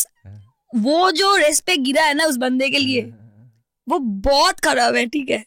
Old school thought, হ্যাঁ ওল্ড স্কুল থট তো আছেই, মানে লোকজন শুধু ভাবে ক্রিয়েটারদের নেওয়া হচ্ছে প্রমোশন করানোর জন্য, বা যদি কেউ একটা পেয়েও গেল চান্স, বলবে তো ডিরেক্টর ফলোয়ার্স দেখেছে বলে পেয়েছে। আরে অ্যাক্টিংটা দেখোই না, ভালো হতেও তো পারে, সে তো ভালো অ্যাক্টর হতেই পারে। তো এইটা তো আছেই, এটা ক্রিয়েটার্সদের মধ্যেও আছে, যেটা আমার মধ্যে আমি খুব প্রাউডলি বলতে পারি কোনোদিনও ছিল না, কোনোদিনও না। মানে আমার মনে হতো যে if we can make something good then why not, একদম রাইট। তো আমি করেছি সেই জিনিসটা, তো আমাদের না ওইটা থেকেই বন্ধু, কারণ আমি ভিডিও বানাতে হবে, রোজ ভিডিও বানাতে হবে, কারণ আমাদের উপরে তো কোনো প্রোডাকশন হাউস নেই যে আমাদের পেছনে টাকাটা ঢেলে দিল না, যে চলো বানাও। হ্যাঁ, now you have every camera, every light, যেটা তোমার দরকার তুমি জাস্ট করো। আমাদেরকে ক্যামেরাটাও নিজেকে সেট করতে হয়, এখন না হয় টিম বড় হয়েছে, না হয় একটা টিম হয়ে গেছে যারা এই কাজটা করছে, কিন্তু যখন শুরু করছি আমাদের সবাইকে ক্যামেরাটাও নিজেকে সেট করতে হয়, ক্যামেরাটা নিয়ে পড়াশোনা করতে হয়, লাইটটাকে নিয়ে পড়াশোনা করতে হয়েছে, মেকআপটাকে নিয়ে জানতে হয়েছে যে মেকআপ কি আদৌ কারোর দরকার, কোন সময় মেকআপ করতে হয়, লাইট কিরকম হবে, এডিটিংটা কি হওয়া উচিত, ডিরেকশনটা কি হবে, স্ক্রিপ্টিং কিভাবে করতে হবে, কত কিছু থাকে যেটা একটা মানুষ করে। আর একটা সিনেমার সেটে এই কাজটা করার জন্য কতগুলো মানুষ থাকে, প্রত্যেকটা জন্য আলাদা আলাদা। আমরা যে প্রোডাকশনটা বের করি সেই প্রোডাকশনটার পেছনে অনেকটা বেশি এফর্ট, আমাদের মানুষের খাটনি, যেটা আমরা একা খাটছি, রাইট। তো আমি আমার গ্রুপের মধ্যে এটা ইমপ্লিমেন্ট করে দিয়েছি, রোজ করতে হবে। তো মোটামুটি 2-3 দিন লোকজন ভিডিও না বানালে গিল্টে ভোগে, হচ্ছে না ভিডিওটা, এইভাবে মাই গ্রুপ। অ্যান্ড ওই আছে, মানে ওদের প্রত্যেকের মধ্যে এই ব্যাপারটা আছে, আমাদেরকে কিছু একটা করতে হবে, because we don't come from a মানে ফ্যামিলি যারা বিশাল পয়সা আছে, কেউ না। Mukul is struggling, Saikat is struggling, Subhadeep is struggling, everyone is struggling, and মানে আমাদের কোথাও গিয়ে এই ভাবনাটা আছে যে আমাদেরকে করতে হবে, দেয়ার ইজ নো ব্যাকআপ, কোনো ব্যাকআপ নেই। আর আমার তোমাদের টিমটাকে দেখে খুব ভালো লাগে এই কারণে, বিকজ তোমরা খুব রিলেটেবল ভিডিও বানাও, এটা তো 100%, এটা মানে ফার্স্ট পয়েন্ট একদম। তার আমার টিমটার মধ্যে যে জেলিংটা আছে, আমার ওই জেলটা খুব ভালো লাগে দেখতে। মানে এই যে পাহাড়ে গেছিলে কদিন আগে, বৃষ্টি পড়ছিল, সেই বৃষ্টির মধ্যে একটা ভিডিও, ওই যে মানে ওই পিওর ফিলটা যেটা না, আমার বয়ফ্রেন্ডে করে দিচ্ছে, ওর সাথে আমি ভিডিও করছি, মানে সৈকতের সাথে আমি ভিডিওটা করছি, আমার বয়ফ্রেন্ড বানিয়ে দিচ্ছে তখন। Okay, you are not single? I am single you are single guys. Or off screen? না না, আমি সিঙ্গেল ভাই, তারপরে কেটে গেছে তো আমার, ও ও, তারপরে আবার কেটে গেছে? আবার কেটে গেছে, তারপরে আমাকে কিভাবে কনসোল করছে সৈকত, আমি আচ্ছা, আমি আবার ইনস্টাগ্রামে আগের দিন লিখলাম ইয়েস প্লিজ বলে, হ্যাঁ, একটা কেন story লিখেছো তে তুমি reply ওটা? করলাম। তো আমি তোমাকে বলছি, তুমি এরপরে আর বলবে না কখনো সৈকতকে আমার বয়ফ্রেন্ড, কেন আমি বলছি শোনো। আমি খুব ঝামেলা হয়েছে, মানে আমার ব্রেকআপ চলছে, আমার মোটামুটি ব্রেকআপের ফেজটা চলেছে প্রায় 6 মাস। আমি খুব খারাপ অবস্থা ছিল আমার, বাজে হয়েছে। খুব খারাপ, মানে আমি এরকম, কেউ আমাকে প্রথমবার ছেড়েছে তো, এর আগে তো আমি ছেড়েছি, বুঝতে পারিনি এত খারাপ হয় ভাই। I am really sorry for them, মানে হেসে বলতে নেই, আমি সত্যি খুব খারাপ ছিলাম, মানে আমি ওয়েট গেইন করে নিয়েছিলাম, আমাকে থেরাপিস্ট দেখাতে হচ্ছিল, খুবই খারাপ অবস্থা ছিল। আমার কোনো হার্ট ফিলিংস নেই, we are still good friends, আমরা একই গ্রুপের মধ্যেই পড়ি, তো উই মেক ভিডিওস এখনো। ওটা হয়ে গেছে যে না, ঠিক আছে যে দুজনের কারণ ছিল বলে একটা ব্রেকআপ হয়েছে, আমি তখন ওটাকে ভালোভাবে নিতে পারিনি, বাট ওর কোথাও গিয়ে মনে হয়েছিল যে এইটা এখানে যদি স্টপ না করি বিটার হবে জিনিসটা। আমারও তাই মনে হয় যে কোনো সম্পর্ক একদম খারাপ তেতো হয়ে যাওয়ার আগে সেটার থেকে বেরিয়ে ব্যাক যাও। অফ করেছে। তো ওইভাবে ব্রেকআপটা হয়েছিল, তো কোনো হার্ট ফিলিংস নেই, কিচ্ছু নেই, মানুষটা ভালো, খুবই ভালো। তো একদিন এরকম, এবার মানুষ ভালো তো আমি এখন সেন মাইন্ডে বলছি, তখন তো ওটা কাজ করে না, রাইট? তো কাজজি, হ্যাঁ প্রচন্ড কাজজি সৈকত। আমরা তখন সবাই একটা স্ক্রিপ্ট লিখে শেষ করেছি, এবার ও ঘুম পাচ্ছে, ও ঘুমাতে যাবে, এরকম করছি, কাঁদিস না, একটা আওয়াজ আসলো, হ্যাঁ ফোন ঘাটছে নিজের মতো, কাঁদিস না। ভাই এটা কি বললাম তো, কাঁদিস না ভাই, বলছে এক চর মারবো প্রেরণা, কাঁদিস না। আছি ভাই, তুই একটু এদিকে ঘোর, আমি কাঁদছি, তুই এইভাবে আমাকে কনসোল, বলছে কি করবো, আমাকে কি ডায়লগ দিচ্ছে শুনবে, বলছে প্যারাসিটামল কিভাবে খাস, আমি হ্যাঁ গিলে খাস তো, আমি বললাম হ্যাঁ, বলছে এই দুঃখগুলোকেও গিলে নিবি। ও কিছুক্ষণ ওর দিকে তাকালাম, বলছে, এবার আমি বসে আছি চুপ করে, আমি বুঝতে পারছি না কাঁদবো কিনা, তারপর দেখলাম ও ওর ব্রেকআপ স্টোরি শোনানো শুরু করলো। আচ্ছা, এটা তো একটা কন্টেন্ট হতে পারে তোমাদের। হয়ে গেছে তো, ও হয়ে গেছে এটা? দেখে দিয়েছো তো গাইস, হ্যাঁ, দ্যাট ইজ ভেরি রিলেটেবল। সবাই সবার বেস্ট ফ্রেন্ডকে টাকা দিবে, ভাই তোরা এরকমই কেন, এইটা তো এইভাবে আমরা কন্টেন্টও পাই। তো there is no such thing যে আমরা প্রেম করছি বা কিছু, এরকম কিচ্ছু না, ইটস জাস্ট দ্য বন্ড যেটা দেখা যায়, আর লোকজন সেটা ভালোবাসছে, আর আমরা লোকজনকে ভালোবাসতে দিচ্ছি সেটা, বিকজ মানে ওর সৈকত ইজ ভেরি সিঙ্গেল, তোমাদের জন্য ভালো খবর। হ্যাঁ, যদি রিলেশন যায়, আমার মনে হয় ও এটা মেনটেন করবে যে আমাদের এই কানেকশনটা আছে। আর আমার যখন বয়ফ্রেন্ড ছিল, কানেকশনটাই তো সবার আগে প্রাইম, মানে এই কানেকশনটা যদি না থাকে, তার মানে ও যেই সম্পর্কটা, ও কেন যে কেউ যেই সম্পর্কটায় যাচ্ছে সেটা ওয়ার্ক করছে না, রাইট, কারণ ও মানে সে সৈকত হোক বা তোমার হোক, তাদের নিজেদের ব্যক্তিগত জীবনটাকে বা নিজেদের এই ওয়ার্ক লাইফটাকে নষ্ট করে দিচ্ছে, রাইট। চলবে না। তো আমার বয়ফ্রেন্ড যতদিন, মানে যতদিন আমরা রিলেশনে ছিলাম, ততদিন ও কোনোদিনও কোনো প্রবলেম হয়নি, বিকজ ও দেখেছে যে আমরা এইভাবেই মিশি, অ্যান্ড এটার মধ্যে কোনো খারাপ জিনিস নেই। মানে এইটা নিয়ে প্রচুর কন্ট্রোভার্সি। তো কেন এটা নিয়ে কি কন্ট্রোভার্সি হয়েছে? তোমার জীবনে কন্ট্রোভার্সি কি? বাবা সব কিছু, এভরিথিং আই ডু, সবকিছু একটা কন্ট্রোভার্সি। সবথেকে বড় একটা কন্ট্রোভার্সি আমার রিসেন্ট আইপিএল এ কমেন্ট্রি করতে যাওয়াটাই তো বিশাল বড় ওটা কন্ট্রোভার্সি। নিয়ে তো একটা বিশাল বিশাল, মানে ভাই পাগল হয়ে গেছে, বলছে তুমি কেন গেলে, আচ্ছা এ কি তুমি চান্স পেলে যেতে না, আমি চান্স পেয়েছি, আমি যাবো না। আমাকে ডেকেছে, আমি গেছি। হ্যাঁ, কি সুন্দর ওয়ার্ক কালচার ওখানের, কি ভালো লেগেছে, কি ভালো হসপিটালিটি, এন্ড মনেই হয়নি যে এরকম কিছু একটা জায়গা প্রথমবার করছি। এমনিতে আমার মনেটা কমই হয়, দেখো তোমার সামনে আমি বসে আছি, এরকম করে বকেই চলেছি। ক্রিয়েটার সে একদম ছোট থেকে একটা খুব, হয়তো কেউ গরিব ঘর থেকে উঠেছে, কেউ হয়তো মধ্যবিত্ত ঘর থেকে উঠে, যেখান থেকে উঠুক, সে খেটে একটা জায়গায় উঠেছে, এবং রাইট, দেশের মানে ন্যাশনাল মিডিয়া থেকে হোক বা আমাদের রিজিয়নাল মিডিয়া থেকে হোক, লোকজন তাদেরকে ডাকছে এবং মনে করছে যে এরা সেখানে গিয়ে পারফর্ম করতে পারবে। সে যাই পারফর্ম করুক, তাকে ডাকা যায়, এটাই তো আমার মনে হয় যে এটা তো প্রত্যেকটা proud সাধারণ ও মানুষের হওয়া কাছে উচিত। ইন্সপিরেশন হওয়া উচিত হ্যাঁ, যে ও করতে পারলে আমি কেন পারবো আর না। না আমার এত খারাপ লাগে এটা ভাবলে, মেয়েরা বেশি করছিল। মেয়েরাই না গন্ডগোলটা বেশি পাকায়, আমি এটা ছেলেদের তো সেন্টিমেন্ট এটা লেগেছে, ক্রিকেট মেয়েরা কি বোঝে। কৌশিক হাসছে ক্যামেরার পিছন থেকে, কেন? না না, আমি কেন বলছি শোন, যখন আমার আর প্রিয়াঙ্কার রেজিস্ট্রির পর ছেলেরা যত না ব্যাপারটা নিয়ে মানে কন্ট্রোভার্সি করেছে, হাতে গোনা কিছু মানুষই করেছে, তার মধ্যে তো কিছু ইউটিউবার যারা রয়েছে যারা কিনা আমারই ঘরে এসে দাদা দাদা আমারই ফোন করে দাদা দাদা করতো, তারা এবার দেখি ভিউ পাওয়ার জন্য ভিডিও বানিয়েছে। আবার কি, ঠিক আছে, আমি বলছি ভাই কোন মুখে খাস আর কোন মুখে। হ্যাঁ হ্যাঁ হ্যাঁ। তো আমি দেখেছি প্রচুর মেয়েরাই কিন্তু এগুলোকে নিয়ে বেশি না ছেলেদের তো হ্যাঁ মানে এইটাই হয়, ছেলেদের সেন্টিমেন্ট এটা লেগেছে, এটা তো কিছু বোঝে না কেন গেছে। বাট আমি ক্রিকেট দেখি ভাই, আমি সত্যি ক্রিকেট বুঝি, মানে এইরকম না যে আমি মানে বলতে পারবো না যে কি হচ্ছে না হচ্ছে, হোয়াইট কোনটা, আমি এগুলো বলতে পারবো না সেটা না, আমি দেখি মোটামুটি ক্রিকেট আমি জানি, সব হয়তো জানি না, ঠিক আছে, বাট আমি ক্রিকেট জানি। তো আমি কেন গেছি এই নিয়ে তো হয়েছে, আমি 2-3 দিন একদম বন্ধ, খুবই ডিপ্রেসিং ছিল জিনিসটা, কারণ আমি জাস্ট বন্ধ করে দিয়েছিলাম ফেসবুকটা খোলা, আমি খুলছিলামই না, আমি আর পারছিলাম না। তারপরে একটা হয়েছে, আমি খুব সুন্দর একটা বডি শেপার আর একটা সুন্দর ক্রপ টপ পরে একটা শাড়ি পরার গেট রেডি উইথ মি করছিলাম, which is not at all vulgar, কিচ্ছু না। অ্যান্ড ওখানে আমি কোনো রকম কোনো গান বসাই দিই, আমার আশেপাশে যেগুলো চলছিল সেগুলো আমি রেখেছি, তো ওখানে না জ্যামিং করছিল আমার বন্ধু বান্ধবরা। অ্যান্ড আমার প্রথম কথা, আমি জানি না যে ছেলেদেরকে কিভাবে পোর্ট্রে করানো হয়, কিন্তু যখন কোনো ছেলে একটা ভালো মানুষকে না, তুই পাশে বসে বুঝতে পারবে সে ভালো মানুষ, আর তোমার খারাপ ফিল হবে না। আজকে তোমার আর আমার মধ্যে যদি ওরকম বন্ডিং থাকে, তাহলে আমি তোমাকে একটা ফ্যামিলি মেম্বারই লাগবে, যে আমাকে খারাপ চোখে দেখছে না।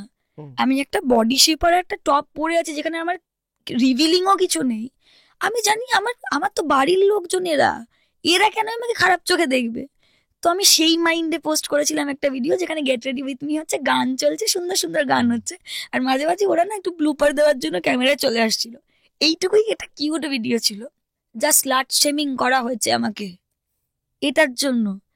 আমি তখন ভাবলাম যে নজরিয়াটা অনেকের অনেক রকম, যে একটা ছেলে মানেই খারাপ, একটা ছেলে একটা মেয়েকে খারাপ ভাবেই দেখবে, এই জন্য এখনো পিকচার আমি আর সৈকতে দিলে ওটাকে বলাই হয় গার্লফ্রেন্ড বয়ফ্রেন্ড, এটা বলাই হয় যে আসল বয়ফ্রেন্ডটা কে দিদির, সবার সাথেই তো বয়ফ্রেন্ডের ভিডিও বানায়। এটা মানুষ বোঝে না, যেটা আমি ওখানে করছি ওটা একটা ক্যারেক্টার প্লে করছি, দ্যাট ইজ নট মি। আমি বাড়িতে কিরকম ভাবে থাকি সেটা তো আমি দেখাচ্ছি না, তাই না? তো সেটা আর একটা, এই কিছুদিন আগে মেন্স ডে গেছে, আমি এই কথাটাই বলেছি, কিছু ভালো পুরুষ এখনো আছে, আমি মানি এটা, নো ম্যাটার হোয়াট, তাদের সামনে তুমি বসে থাকলে তোমাকে কমফর্টেবলি ফিল করাবে, তুমি কোনো দিনও এটা ফিল করবে না যে না মানে he is dangerous for you, unsafe feel করবে না। দেয়ার আর পিপল যার পাশে তুমি ঘুমিয়ে পড়ো না, তুমি ওই রকমই ফিল করবে যে ঠিক আছে আমি তো আর বাড়ির দাদার পাশে শুয়েছি। তো দেয়ার আর পিপল লাইক দ্যাট, যেটা আমি হয়তো আমার এই গ্রুপটা না হলে বুঝতেও পারতাম না। এরকম আমি তোমাকে ওপেনলি বলছি, এরকম হয় যে আমরা প্রচুর রাত অব্দি স্ক্রিপ্টিং করি, তো আমরা ঘুমিয়ে পড়লাম এক জায়গায় সবাই মিলে, আর আমার একবারও ফিল হয় না যে আমি একটা ছেলের পাশে ঘুমাচ্ছি কিরকম ফিল হয় না, কারণ they have made me feel like so, যেটা লোক, আর এটা কিন্তু একটা বিশাল বড় জায়গা একটা ছেলের কাছেও, একদম, যে সে সেফ ফিল করাতে পারছে। হ্যাঁ এইভাবেই পারছে, যে আমার মনে হচ্ছে না, কারণ যেহেতু প্রত্যেকে আলাদা জায়গায় থাকে, টালিগঞ্জে আমি থাকি, তো আমাদের অর্ধেকের বেশি সময় একসাথেই থাকতে হয়, তো we are like a family now. আর এইরকম একটা জায়গা থেকে দাঁড়িয়ে যেখানে একটা মেয়ে, আর মেয়েরা কিন্তু সবার আগে আনকমফোর্টেবল ফিল করে যদি ছেলেটা ওরকম হয়, মেয়েরা তারা বুঝতে পারে, বুঝতে পেরে যায়, আমাদের ভগবান এটা দিয়েছে, আমরা জানি, ওই ইনস্টিংক্টটা আমাদের কাজ করে, ক্যাচ করা যায়, যে একে তো বেশিক্ষণ বাড়িতে রাখা যাবে না, রাইট? ঠিক ঠিক। বাট যখন I am spending days with this people, তো they are like that, they are not harmful for me, বরং এরা থাকলে আরো বেশি সেফ ফিল করা যায় অনেক। আমি ভাই বলছি আর ভালো লাগে না, চলে এই বন্ডিংটা না খুব স্পষ্টভাবে বোঝা যায়। মানে আমি আমার তোমাদের টিমের সাথে বেশিরভাগ সময় কোনো না কোনো প্রোগ্রাম বা কোথাও গিয়ে দেখা হয়েছে, খুব বেশি হয়তো কথাবার্তা কখনোই হয়নি, কিন্তু যে ভাইব্রেশনটা আমি ভিডিও থেকে পাই, সেই ভাইব্রেশনটা আমাকে খুব গুড ফিল করে, রাইট? যে না মানুষগুলো বোধহয় এরকম হবে, হ্যাঁ, that is because of that only, যে দে হ্যাভ Honesty টা। Made me feel right. সেই অনেস্টিটা স্ক্রিনে প্রকাশ পায়। হ্যাঁ, মানে আমরা কিরকম একটা ভাই বোন হয়ে গেছি।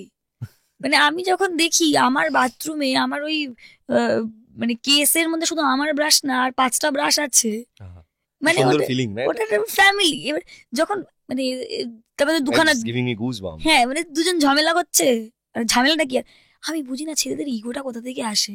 বন্ধুত্বের মধ্যেও ছেলেদের ইগো আছে একটা হালকা, তো না ওই মাঝখানে আমি একটা মিডিয়াম হিসেবে কাজ করি, কথা বল, বলতো কথা বল, এই তুই সরি বল, হ্যাঁ। ঠিক আছে, তারপরে মিটে গেলে আমাকে পাতা দিচ্ছে না, তারপরে কি নিয়ে ঝামেলা হয়? কিছু কিছু একটা কুচবি একটা কিছু নিয়ে হলো, মানে ধরো কন্টেন্ট বানানো নিয়ে কিছু একটা বলো, তুই অনেকদিন ধরে বলছিস আমাকে আমার ভালো লাগছে না, এরকম কিছু একটা বলেছে একজন, আর একজন কথাই বলতে পারে না, সে আবার আইস ব্রেকই করতে পারে না কিছু আচ্ছা। নিয়ে, ঠিক আছে, সে না চুপচাপ বস, আমার কি হ্যাঁ। এরকম করছে, আবার কি আমরা কি করছি অন্য জায়গায়, ঠিক আছে, বেশ কয়েকদিন চলেছে, you need to talk to him right now, কথা বল। Okay. কি বলবো, কুচবি বলতো কিন্তু কথা বল, ঠিক আছে। তো এবার আইস ব্রেক হলো, দেখছি ওরা দুজন একটা গে কাপেলের মতো জড়াজড়ি করে ঘুমাচ্ছে, আর আমি এরকম করেছি, ভাই আমার জন্য, হ্যাঁ এই তুই কে? হ্যাঁ, বাট এইটা আছে, এটা ভাই বোন হয়ে গেছে। ফ্রেন্ডের সাথে কথা বলে কিন্তু সত্যি খুব মজা লাগে। মানে আমি ফার্স্ট টাইম আজকে ওর সাথে কথা বলছি, তাও আবার অন স্ক্রিন। মানে এটা আমার কাছে একটা চ্যালেঞ্জ ছিল, যে একদম প্রথমবার আমি ওকে কল করেছিলাম, কল করে বললাম যে তাহলে এসো পডকাস্টে, এসে একটা হরর এক্সপিরিয়েন্স বলবে, প্লাস গল্প করবো, আড্ডা মারবো, মানে জানবো তোমাকে। Are you foodie? একটু একটু একটু বেশি খেয়ে ফেলেছি ও কিন্তু গো। সবসময় কন্টেন্ট, মানে ও কিন্তু এভরি টাইম একটা কন্টেন্ট। মানে ওকে যদি আমি এখান থেকে ক্যামেরা দিয়ে শুট করতে থাকি এভরি টাইম, মোটামুটি 4-5টা রিলস আমি পেয়ে যাবো, যেগুলো শুট করে, যেগুলো আমি আপলোড তো করে হোয়াট দিতে ডু পারবো। You think, how am I getting content? আমি কন্টেন্ট। আর আরেকটা ব্যাপার, যেটা আমরা একদম শেষের দিকেই প্রায় চলে এসেছি আমাদের পডকাস্টের, এরপর আমরা একটা অফ স্ক্রিন পডকাস্ট করব। তো সেই অফ স্ক্রিন পডকাস্টের আগে যেটা আমি জিজ্ঞাসা করতে চাই, যে what is love for you? Serious question. আমার কাছে আজ থেকে 1 বছর আগেও লাভটা ডিফারেন্ট ছিল, হ্যাঁ। এই বছরটা আমাকে অনেক কিছু শিখিয়েছে, মিনিংটা একটু বদলেছে। অনেকটা বদলেছে। আমি যখন প্রেম করি বা ভালোবাসায় থাকি, I am a very different person, যেটা ভালো, যেটা আমার জন্যই হার্মফুল। কারণ আমি তোমাকে এমনটা ফিল করিয়ে দেব যে you have access to everything. আমি নিজেকেই নিজে একটা প্রপার্টি বানিয়ে ফেলি লোকজনের, তো আই এম গিভিং এভরিথিং, মানে এইরকম, মানে আমি এমন ভাবে তোমাকে অবজার্ভ করে নেবো, আমি সব জানি তুমি কখন খাচ্ছ না খাচ্ছ, তুমি কি পছন্দ করছো না করছো, and I'm a person who loves to give gifts, surprises. তো আমি না এরকম মানুষ একটা, যে ভালোবাসায় থাকলে শুধু ওই ভালোবাসার মানুষটার কথাই ভাববো সারাদিন। আমার কাজের জায়গাটা আলাদা, কাজের জায়গায় কেউ ঢুকছে না, কাজটা কাজ। আমি খুব একটা জিনিস জানি, আমি আমার বাবার বেড়ার বাড়ি ছিল, আমার বাবা বেড়ার বাড়ি থেকে আমাকে এনে দিয়েছে একটা জায়গা অব্দি, এখান থেকে আমার বাবাকে এমন জায়গায় তুলতে হবে যেখানে বাবা বলবে তুই এতদূর করলি, তো ওই জায়গাটা আমি কিন্তু ফিক্স রাখি। বাকি টাইমটা না আমি নিজের জন্য কিচ্ছু রাখি না যখন ভালোবাসি কাউকে। অ্যান্ড যখন কেউ একটা ভালোবাসা থেকে, মানে এইগুলো এতটাই এখন আনসার্টেন না, তোমাকে সবসময় রেডি করে রাখতে হবে নিজেকে, এটা ভেবে যে এ চলে যেতে পারে। সেটা তুমি বিয়ে করো, তুমি না করো, 40 বছর একসাথে থাকো, 50 বছর একসাথে থাকো, একদিন তার মনে হবে উঠে সে আর তোমাকে ভালোবাসে না, বা ভালোবাসলেও আর থাকা যাচ্ছে না তোমার সাথে। And if you don't practice detachment, শেষ সব। তো এইটা আমাকে, মানে এই বছরটা আমাকে এটাই শিখিয়েছে, detachment practice detachment. No matter how much you love a person, be ready সেদিনটার জন্য যেদিন সে তোমাকে ছেড়ে চলে যায়। ইট ইজ নট নেগেটিভ, আমি নেগেটিভলি বলছি না, যে I can understand, you are very mature woman, ঠিক আছে তোমাকে এইটা ভাবতে হবে না এটা কাটবে, এটা একদিন কাটবে, এটা ভাবতে বলছি না, বাট নিজের পুরোটা কাউকে দিয়ে দিও না, যেটা আমি ভুল করেছি।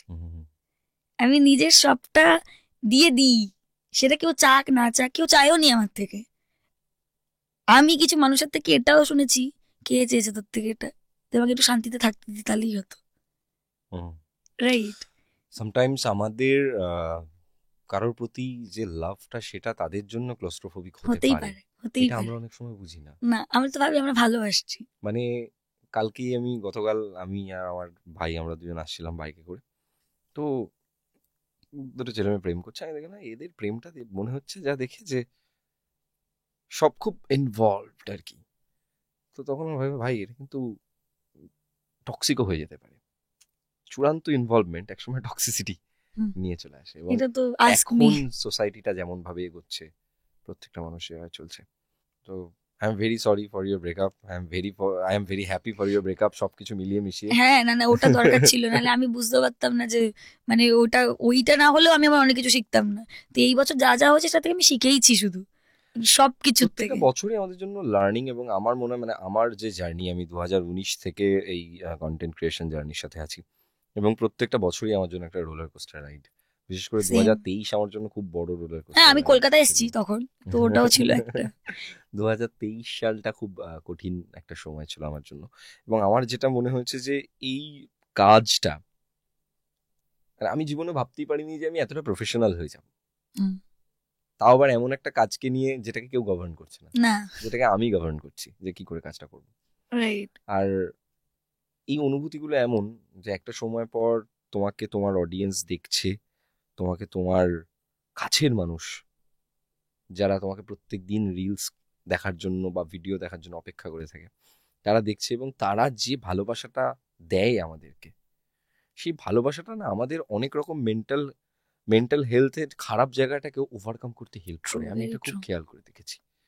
এবং আমার লাইফে প্রচুর বার এমন হয়েছে যে আমার খুব খারাপ মেন্টাল হেলথ অবস্থা, সেই সময় হয়তো এমন একটা কিছু কেউ মেসেজ করলো, যে আমি তোমাকে মেসেজটা বলছি দেখে না, ভগবান দিয়ে যায় কাউকে না কাউকে প্রত্যেকটা ফেজে। মানে এরকমও হয়েছে, আমি যখন কলকাতায় এসেছি তখন আমার বয়ফ্রেন্ডই ছিল, আর কেউ ছিল না।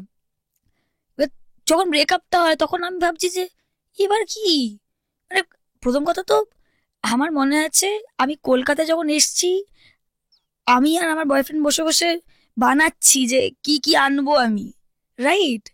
এন্ড তারপর যখন আমি আসি আমার বাড়িটায়, যেই বাড়িতে আমি থাকতাম, ইট ওয়াজ আওয়ার হোম, হুম।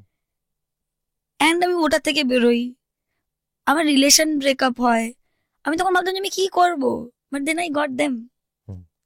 তো প্রত্যেক আমার, আর I am very, I am not telling যে এটাই হবে, বাট আমি এটার জন্য প্রস্তুত যে এই জিনিসটা একদিন আলগা হবে আর অন্য কেউ আসবে, hmm. And I welcome them also, কারণ hmm. That is life, that is life. Nothing is permanent. প্রত্যেক দিন কিছু না কিছু বদলাচ্ছে। একদমই। খুব ইন্টেন্স হয়ে গেছে পডকাস্টটা লাস্টের দিকে। তো এই ইন্টেন্স পডকাস্টের একদম শেষের দিকে আমি একটা প্রশ্ন করতে চাই, সেটা হচ্ছে যে এই যে জার্নিটা, আগের লাইফ আর এখনের লাইফটা কিন্তু ডিফারেন্ট। এটা আমিও ফিল করতে পারি, কারণ এটা আমি অনেক আগে থেকে ফেস করে এসেছি, এবং এখনো প্রত্যেক দিন এটাকে আমি ফেস করছি।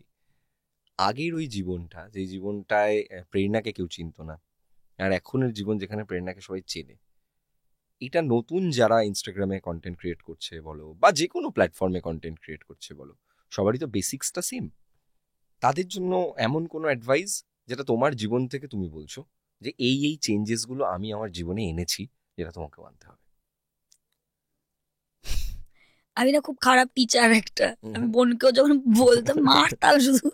যাই হোক, তো একটা জিনিস যেটা প্রথম থেকে ছিল যে আমাকে কিছু করতে হবে, নিজের পায়ে দাঁড়াতেই হবে, কারণ আমি পারবো না অন্য কারোর ওপর ডিপেন্ড করে থাকতে, আমি পারবো না। ছোটবেলায় আমি আঁকতে ভালো পারতাম বলে মেহেন্দি পড়াতাম, 3-4 বছর মেহেন্দি পড়িয়ে ফার্স্ট আইফোন কিনেছি, ঠিক আছে।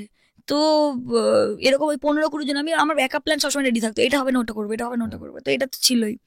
বাট এটা খুব ছিল যে নিজের এক্সিস্টেন্সটা যেন লোককে জানাতে পারি, যে আমি মরে গেলে 5 জন জানবে আমি ছিলাম, আমি এক্সিস্ট করতাম পৃথিবীতে, এত বড় পৃথিবী একটা। তো ওটার জন্য একটা ছিল যে কিছু না কিছু করবো। আর আমার ক্যামেরা খুব ভালো লাগতো, আচ্ছা, ডিএসএলআর ক্যামেরায় একটা পিকচার তোলার জন্য আমি খুব লাফালাফি করতাম ছোট স্কুলে, ঠিক একটা ছবির জন্য। তো ওই একটা জিনিস ছিল যে ক্যামেরার সামনে কিছু তো একটা করবো যেটা ভালো হবে, তো ওইটা ছিল। You are made for this.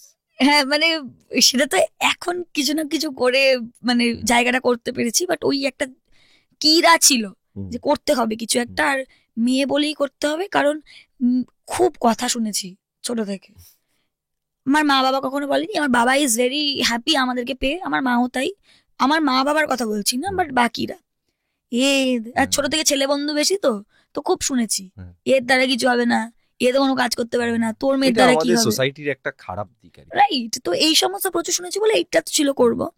And when I started, তখন আমি আর ভাবিনি যে আমি আমার পেছনে ঘুরতে হবে, কারণ আমাকে করে যেতে হবে, দেখা যাবে কি হবে, হ্যাঁ দেখা যাবে কি হবে, এইটা ছিল। আর আমি যারা এখনো বানাচ্ছে তাদেরকে এটাই বলবো, ভিডিও করে ছেড়ে দেওয়া আর কন্টেন্ট বানানো ইটস টু ডিফারেন্ট থিংস। কিছু মানুষ এখনো ফেসবুক থেকে হয়তো কাজ আর্ন করছে, বাট তারা ভিডিও করছে, তারা কিন্তু ক্রিয়েটার না। ক্রিয়েটার মানে তুমি যেটা সামনে আছো সেটাই তুমি ক্যামেরায় আছো সেটা না, তুমি নিজেকে একটা জায়গায় বসিয়ে নিজের একটা আলাদা মুড সেট করে নিজেকে তুলে ধরছো উইথ আ ডিফারেন্ট জনরা। তোমার আর আমার জনরা আলাদা, but we are not the same যেটা আমরা নর্মাল লাইফে আছি। We are showing what we choose to show, right? That is creation. তো আমার মনে হয় আমার পরের জেনারেশনও যারা রয়েছে বা যারা করতে চাও, আগে এইটা ভাবো তুমি কিসে ভালো, তারপর সেটাকে শো করো। এরকম না যে ভ্লগিং ইজ দ্য মোস্ট, আমার মনে হয় not a easiest thing, but তোমাকে আর কিছু ভাবতে হচ্ছে না, তুমি যা করছো সেটা তুমি দেখাচ্ছ। তোমার মাথায় চাপটা কোথায় পড়ছে? আজকে তুমি আমি যখন প্রথম আসলাম তখন তুমি আমাকে জিজ্ঞাসা করলে how are you making content everyday, কারণ মাথায় চাপ দিচ্ছি রোজ, ব্রেইনস্টর্মিং হচ্ছে রোজ। এরকম হয় ব্লকেজও আসে, চুপচাপ বসে আছি দুদিন কিচ্ছু করছি না, কারণ নেই মাথায় কিছু। আমিও পারি একটা ভ্লগ অন করে দিতে, কারণ আমি বলছি না সবাই পারে, আমি বারবার একদমই বলছি না যারা ভ্লগিং করে তারা খুব ইজি কাজ করছে, কারণ প্রত্যেক দিনের ভ্লগটা করে সেটাকে এডিট করে আপলোড করে is not a easy job, very hard work. আমি তো ভুলেও যাই, আমি তো ভ্লগিংটা শুরু তো করে দিই, শেষ তো করতে পারি না। হ্যাঁ, সবাই সব জিনিসে ভালো, বাট আমি বলছি যারা আপকামিং জেনারেশন আসছে তারা এটা ভেবো না this is the easy thing to do and you can just মানে open your camera and just you can just start shooting anything you want. এটা না that is not content creation মানে তুমি এমন কিছু ক্রিয়েট করছো যেটা একটা ভ্যালু প্রোভাইড করছে মানুষকে, রাইট? কোনো এক্সপেরিয়েন্স প্রোভাইড করছে মানুষকে। আর এই কপি কন্টেন্ট দিয়ে তোমাকে কেউ চিনতে তো পারবে না, কপি কন্টেন্ট দিয়ে চিনতে পারবে না, এবং লোকে বুঝেও যাবে যে এটা কপি করছে। তো ওইটাই আমি বলবো যে আগে নিজের ইউএসপিটা ভাবাটা খুব দরকার, যে আমি কি করতে চলেছি, এন্ড সেইটাকে নিয়ে স্ক্রিপ্টিংটা করা। Scripting is very important. বহু ছেলে মেয়েদেরকে বলি যে ভাই স্ক্রিপ্ট কর। তুমি ভিজুয়ালটা যেটা দেখছো সেটা লোককে বোঝানো যে তুমি এইটা দেখছো, কারণ আজকে তোমাকে যখন আমি কিছু বলছি, যে কোনো একটা স্টোরি দেখাচ্ছিও, সেটা তো আমি আগে ভিজুয়ালটা ভাবছি মাথায়, রাইট? যে আমি এইভাবে দেখাবো, তো সেই জিনিসটা খুব ইম্পর্টেন্ট। তো আগে নিজেকে, আমি এটা যে কোনো কলেজে গেলে যে এটা জিজ্ঞাসা করলে আমি এটাই বললি যে আগে নিজের ইউএসপিটা খোঁজো, তারপরে সেটার উপরে কাজ করো, তারপরে এমন কিছু করো যেটা কেউ করছে না। কারণ এখন কন্টেন্ট ক্রিয়েশনটা ভীষণ একটা কম্পিটিটিভ গেম হয়ে গেছে, প্রচন্ড। আরো বেশি এটার জন্য হয়েছে কারণ লোকজন ভাবে এটা খুব ইজি, এখানে সবাই আছে, সবাই আছে এখানে। এটা খুব দামি কথা বললে যে ভিডিও করে দেওয়া আর কন্টেন্ট দুটো আলাদা জিনিস, এটা অনেকেই বোঝে না। তোমার লাইফের বেস্ট 3টে কি পয়েন্ট বলতে পারো যেটা তুমি প্রত্যেক দিন ভাবো এবং বিশ্বাস করো যে এই 3টে থট আমি, এরকম কিছু আছে যেটা আমাকে ভালো মানুষ বানায়? 3টে থট যেটার উপর বেস করে তুমি তোমার দিন চালাও। আমি জানি আমি পারবো, কারণ আমার কাছে অপশন নেই, আমাকে পারতেই হবে, এটাই অপশন, এটাই plan A, plan B, plan C, সব এটাই আমি আছি আমার জন্য। সেকেন্ডটা হচ্ছে আই এম ভেরি ফরগিভিং, ক্ষমা করে দিই, ঠিক আছে, এইটা। আর আমি কিন্তু ভেতর থেকে ভীষণ, আমার অনেক জায়গা থেকে আমি অনেক ব্যাপার থেকে অনেক বেশি ইনসিকিউর, আমার মধ্যে অনেক কিছু কাজ করে, বাট তার উপরে ওটা কাজ করে আমি এইখানে এসেছি আমি করে দেখাবো। তো ওই ব্রেভ, আমি খুব ব্রেভ এসব ব্যাপারে, যেহেতু আমি বাড়ির বড় মেয়ে, I have to B brave, option নেই। বোন বা বাড়ির লোকের কিছু হলো, কারোর কিছু হলো, আমি ওখানে কাঁদতে পারবো না। তো আমার মনে হয় বাড়ির বড় ছেলেরা স্ট্রং হবে সেটাই সবাই জানে, কিন্তু বাড়ির বড় মেয়েদেরকে আরো স্ট্রং হতে হয়। হ্যাঁ, কাঁদতে পারবে না কোনো জায়গায়। আমি আমার বন্ধুদের সামনে কেঁদে গড়িয়ে যাচ্ছি, আমার বাড়ির লোকের সামনে আমি একটা চোখের জল ফেলতে পারবো না, কারণ আমার বাড়ির লোক তাহলে উইক হয়ে যাবে। আমার কোনো রকম প্রবলেমের কোনো কিছু হলেও সেটা আমি আগে নিজে সলভ করার চেষ্টা করি, তারপরে আমি বাড়ির লোকের কাছে যাই যদি দরকার পড়ে। তো ওই আই অ্যাম ভেরি ব্রেভ। মানে তোমার লাইফের এক্সপিরিয়েন্স থেকে তুমি প্রত্যেকদিন কিছু না কিছু শিখছো, এটা আমার তোমাকে দেখে যেটা মানে এতক্ষণ তোমার সাথে কথা বলার পর যেটা আমার মনে হলো প্রেরণার কোনো ব্যাপারে, অপশন ছিল না। কিছু জিনিস এরকমও দেখেছি লাইফে যেখান থেকে হতে হয়েছে যে এবার করতে হবে, পরিবেশ এবং পরিস্থিতি ওরকম বানিয়ে দিয়েছে। পরিস্থিতি ওরকম বানিয়ে দিয়েছে যে অনেক bitter experiences in life, in family. প্রেরণাকে দেখে আমার মানে এটাই মনে হলো যে ওর সাথে এতক্ষণ কথা বলে আমার মনে হলো যে ও স্ট্রং, ও ম্যাচিওর, ও ভাবতে পারে। ঠিক আবার অন্যদিক থেকে ওর ভিতরে এমন একটা মানুষ আছে যে দুর্বল, যে ওই মানে যার ওই দুর্বলতাটা ওপরে ফেস দিয়ে ঢাকার চেষ্টা করা হয়, খুবই। কিন্তু একা যখন থাকো সেই সময় ওটা প্রত্যেকটা মুহূর্তে ওই যে আমি ভাবায়। আমি বললাম না, আমি একটা কথা শুনেছি এই জিনিসটা যে প্রত্যেকটা মেয়ে এখন এত বেশি ম্যাসকিউলিন হয়ে গেছে, কারণ এভরিওয়ান ইজ আর্নিং। কেউ এরকম নেই যে বরের টাকায় খাবো, বাবার টাকায় খাবো, নেই কেউ। Everyone is masculine, everyone is doing their best, বাড়ি সামলাচ্ছে, নিজের বাড়ি বানাচ্ছে, বরের থেকে নিচ্ছে না, এইটা আছে। বাট প্রত্যেকটা মেয়ের মধ্যে এই দিকটা, মানে তার থেকে ম্যাসকিউলিন এনার্জি যখন আসছে তখন সে একটা বেবি হয়ে যাচ্ছে। তখন সে বলছে আমি এবার রিল্যাক্স করতে পারবো, আমার উপরে কেউ একটা আছে। তো ওই একটা দিকও আছে, এটা প্রত্যেকটা মেয়ের মধ্যেই আছে, যারা প্রত্যেক দিন ফাইট করছে। আমাকে দেখাতে হবে, আমার কিছু করার নেই, আমার আশেপাশে কেউ নেই, তখন I am the strongest man, no one can break us. But there is a child in us যারা চাইছে যে এবার একটু আমি চুপচাপ বসি না, তো এইটাও আছে। Nice to meet you Prerana, you are a very charming girl. এবং আজকে প্রেরণার সাথে কথা বলে আমার এত ভালো লাগলো। আমাদের ক্যামেরার উল্টো দিকেও কৌশিক আর তন্ময় রয়েছে, আমাদেরও প্রত্যেকের এত ভালো লাগলো ওর কথা শুনে যে মানে আমার মনে হচ্ছে যে আরো কথা চলুক, আরো কথা চলুক, আরো কথা চলুক। ডেফিনেটলি কথা তো চলতে থাকবে। ততক্ষণ আপনারাও কমেন্ট করে জানান যে আপনাদের কিরকম লাগলো। প্রেরণাকে গিয়ে আপনারা ইনস্টাগ্রামে ফলো করতে পারেন, এবং প্রেরণা তো একটা ইউটিউব চ্যানেলও আছে, কিন্তু সেটা খুব একটা বেশি অ্যাক্টিভ না মনে হয় না। না, ওটাতে শর্টসটাই আমি মেইনলি দিই। আমার মোটামুটি 6 লাখ ফলোয়ার্স সাবস্ক্রাইবার্স হচ্ছে, কিন্তু শর্টসটা বেশি। আমার বড় ভিডিও আমি খুব একটা করছি না এখন। নিউ এজ কন্টেন্ট ক্রিয়েটর প্রেরণা আমাদের, তার কারণ আমরা যে সময় স্টার্ট করেছি সেই সময় শর্টস এর মানে কনসেপ্টই ছিল না। আর 2023-এ অ্যাকচুয়ালি শর্টস এর কনসেপ্টটা আসে, মানে তোমরা বোধহয় সেই প্রথম দিকের মানুষজন যারা শর্টস এ ডেডিকেটেডলি কাজ করেছো এবং ভালো কাজ করেছো। তো যাই হোক, এরকম ভাবেই প্রত্যেক যুগের সাথে তাল মিলিয়ে চলতে হবে। যারা নতুন কন্টেন্ট ক্রিয়েট করতে চাও তারাও এরকম ভাবেই ঠিক ট্রেন্ডগুলোকে ফলো করো, যে কোন কোন জায়গায় নতুন টেকনোলজি আসছে এবং সেই নতুন টেকনোলজির সাথে ইন্ট্রোডিউসড হও এবং কন্টেন্ট ক্রিয়েট করতে থাকো। অবশ্যই তোমরা তোমাদের ভালোবাসা জানাও প্রেরণাকে মেসেজ করে, ওর ভিডিওস দেখে। এবং থ্যাঙ্কস ফর কামিং, এখানে খুব ভালো লাগলো প্রেরণা আসার পর আজকে আমাদের এখানে। আজকের মতো এপিসোড এখানে শেষ করছি, এবং আপনারাও সাথে থাকুন আমাদের। প্রত্যেক শুক্রবার এবং রবিবার প্রেতকথার অফিসিয়াল ইউটিউব চ্যানেলে তো ভিডিও আসেই, যদিও আমি মানে এই কথাটা মানে এটা কি মানে আমি প্রেতকথা তো পডকাস্ট ঠিক হলো না আজকে এটা, তবে এটা আমাদের একটা নতুন সেগমেন্ট। এই নতুন সেগমেন্টটাতে আমরা এরকম কিছু পডকাস্ট করব যেটা আপনাদেরকে মাঝে মাঝেই সারপ্রাইজ করবে। আজকের মতো তাহলে চলি, টাটা, দেখা হচ্ছে আবার পরের পডকাস্টে, বাই।